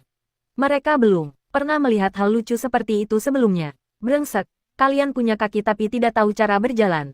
Kalian semua duduk di punggung siput. Apakah kamu tidak takut menghancurkannya sampai mati? Seorang kultivator merasa bahwa adegan ini terlalu lucu dan hanya bisa menggelengkan kepala dan tersenyum. Yang lain dengan keras mencibir ke arah orang-orang yang duduk di atas siput. Siput kamu merangkak sangat lambat. Apakah kamu ingin semua orang membantu mendorong kamu ke atas? Kalau tidak, tahun berapa kalian akan benar-benar merangkak ke sini? Ini menyebabkan gelombang tawa lagi dan semua penonton merasa bahwa adegan ini terlalu tidak rasional. Tentu saja, itu adalah kelompok Li Qiye di punggung siput. Dengan kecepatan Niu Fan, dia bisa merangkak ke atas punggungan dalam sekejap, tapi Li Qiye hanya menikmati pemandangan sekitarnya saat dia dipenuhi dengan nostalgia. Menghadapi gelombang demi gelombang tawa, tubuh Yu dan Gutisou bisa dengan tenang duduk di sana. Tetapi orang-orang dengan kulit tipis, seperti Luo Fenghua, tidak bisa melakukan apa-apa selain tersenyum miris dengan sedikit rasa malu. Li Qiye juga setenang dewa kuno dan dia dengan santai duduk di tempat yang sama sambil menikmati perjalanannya. Dia pada dasarnya tidak peduli dengan tawa orang banyak. Mengendarai siput ini menuju puncak punggungan itu seperti menunggangi kuda jantan yang saleh di halamannya sendiri, nyaman dan santai. Ketika siput memanjat bukit, banyak kultivator dari kerajaan permata surgawi mengenali bendera sekte kuno dupa pembersihan dan berkata, ini adalah orang-orang dari sekte kuno dupa pembersihan. Melihat bahwa itu adalah sekte kuno dupa pembersihan, ini menyebabkan banyak kultivator lain saling melirik dengan bingung. 30.000 tahun yang lalu, ini adalah wilayah sekte ini. Selama tahun-tahun itu, siapa yang berani berkumpul di tempat ini? Hari ini, sekte kuno dupa pembersihan menurun. Tidak hanya dunia dapat berkumpul di tempat ini, tetapi sekte kuno dupa pembersihan, sebagai pemilik sebelumnya, telah lama kehilangan kualifikasi untuk memasuki punggungan. Setelah perang 30.000 tahun yang lalu, sekte Dewa Surgawi tidak mengizinkan sekte kuno dupa pembersihan untuk terlibat dengan punggung bukit. Pada kenyataannya, sekte kuno dupa pembersihan tidak lagi memiliki kekuatan untuk merambah di dekat punggung bukit. Namun, sekte kuno dupa pembersihan telah tiba hari ini dan menyebabkan banyak kultivator menjadi bingung. Ini berarti bahwa akan ada konflik antara mereka dan sekte Dewa Surgawi, bersama dengan kerajaan permata surgawi. Beberapa garis keturunan dari dalam kerajaan permata surgawi diam-diam khawatir karena tidak lama sebelum ini, sekte kuno dupa pembersih telah mengeksekusi Dong Senglong dan Zhen Weihou. Mereka bahkan dengan angkuh menghancurkan wasiat Raja Fana. Ini memicu badai besar dan semua orang berpikir bahwa sekte kuno dupa pembersihan tidak peduli dengan wajah kerajaan permata surgawi. Namun, gerbang 9 iblis-iblis mengambil langkah dan menyelesaikan masalah ini. Namun, masalah ini belum berlalu terlalu lama namun sekte kuno dupa pembersihan sekarang tiba di punggung bukit. Bukankah ini mempersulit sekte Dewa Surgawi? Duduk di punggung Niu Fan, Li Qiye melihat melalui pintu masuk batu kuno di tepi tebing dan mau tidak mau menjadi emosional. Berhenti, pada saat ini, teriakan keras dan memekakkan telinga terdengar di udara. Zhen Weihou membawa tim untuk memblokir jalan dan dengan marah berseru, Gutisou, jalan ini terhalang. Pada saat ini, kemarahan Zhen Weihou mencapai langit dan dia tidak menahan aura royal nobelnya. Itu dengan marah berguling ke depan, ingin menekan murid-murid sekte kuno dupa pembersihan. Kenapa diblokir? Gutisou berdiri dan menatap Zhen Weihou. Zhen Weihou balas menatap tajam ke arah Gutisou. Dia dan Dong Senglong memiliki hubungan pribadi yang hebat tetapi Dong Senglong dieksekusi oleh sekte kuno dupa pembersihan. Bagaimana mungkin dia tidak dendam terhadap sekte ini? Jika bukan karena perintah dari Raja Fana, dia akan menuntut keadilan untuk Dong Senglong. Sekte kecil seperti sekte kuno dupa pembersih kamu berani datang ke tempat ini. Zhen Weihou dengan dingin merengut dan berkata dengan nada menghina, sekte kuno dupa pembersihanmu tidak memiliki kualifikasi untuk memasuki Evil Invested Ridge. Itu benar. Evil Invested Ridge bukan lagi milik sektemu. Mundur sejauh manapun kamu datang dan jangan mencari masalah. Pria dari kerajaan permata surgawi mulai mencibir. Dari awal hingga akhir, Li Qiye tidak pernah menatap Zhen Weihou. Dia hanya dengan tenang berkata, tempat-tempat yang ingin aku kunjungi. Masih belum ada yang bisa menghentikan aku. Tetua Gu, buat dia berguling. Satu peringkat dalam Virtuous Paragon.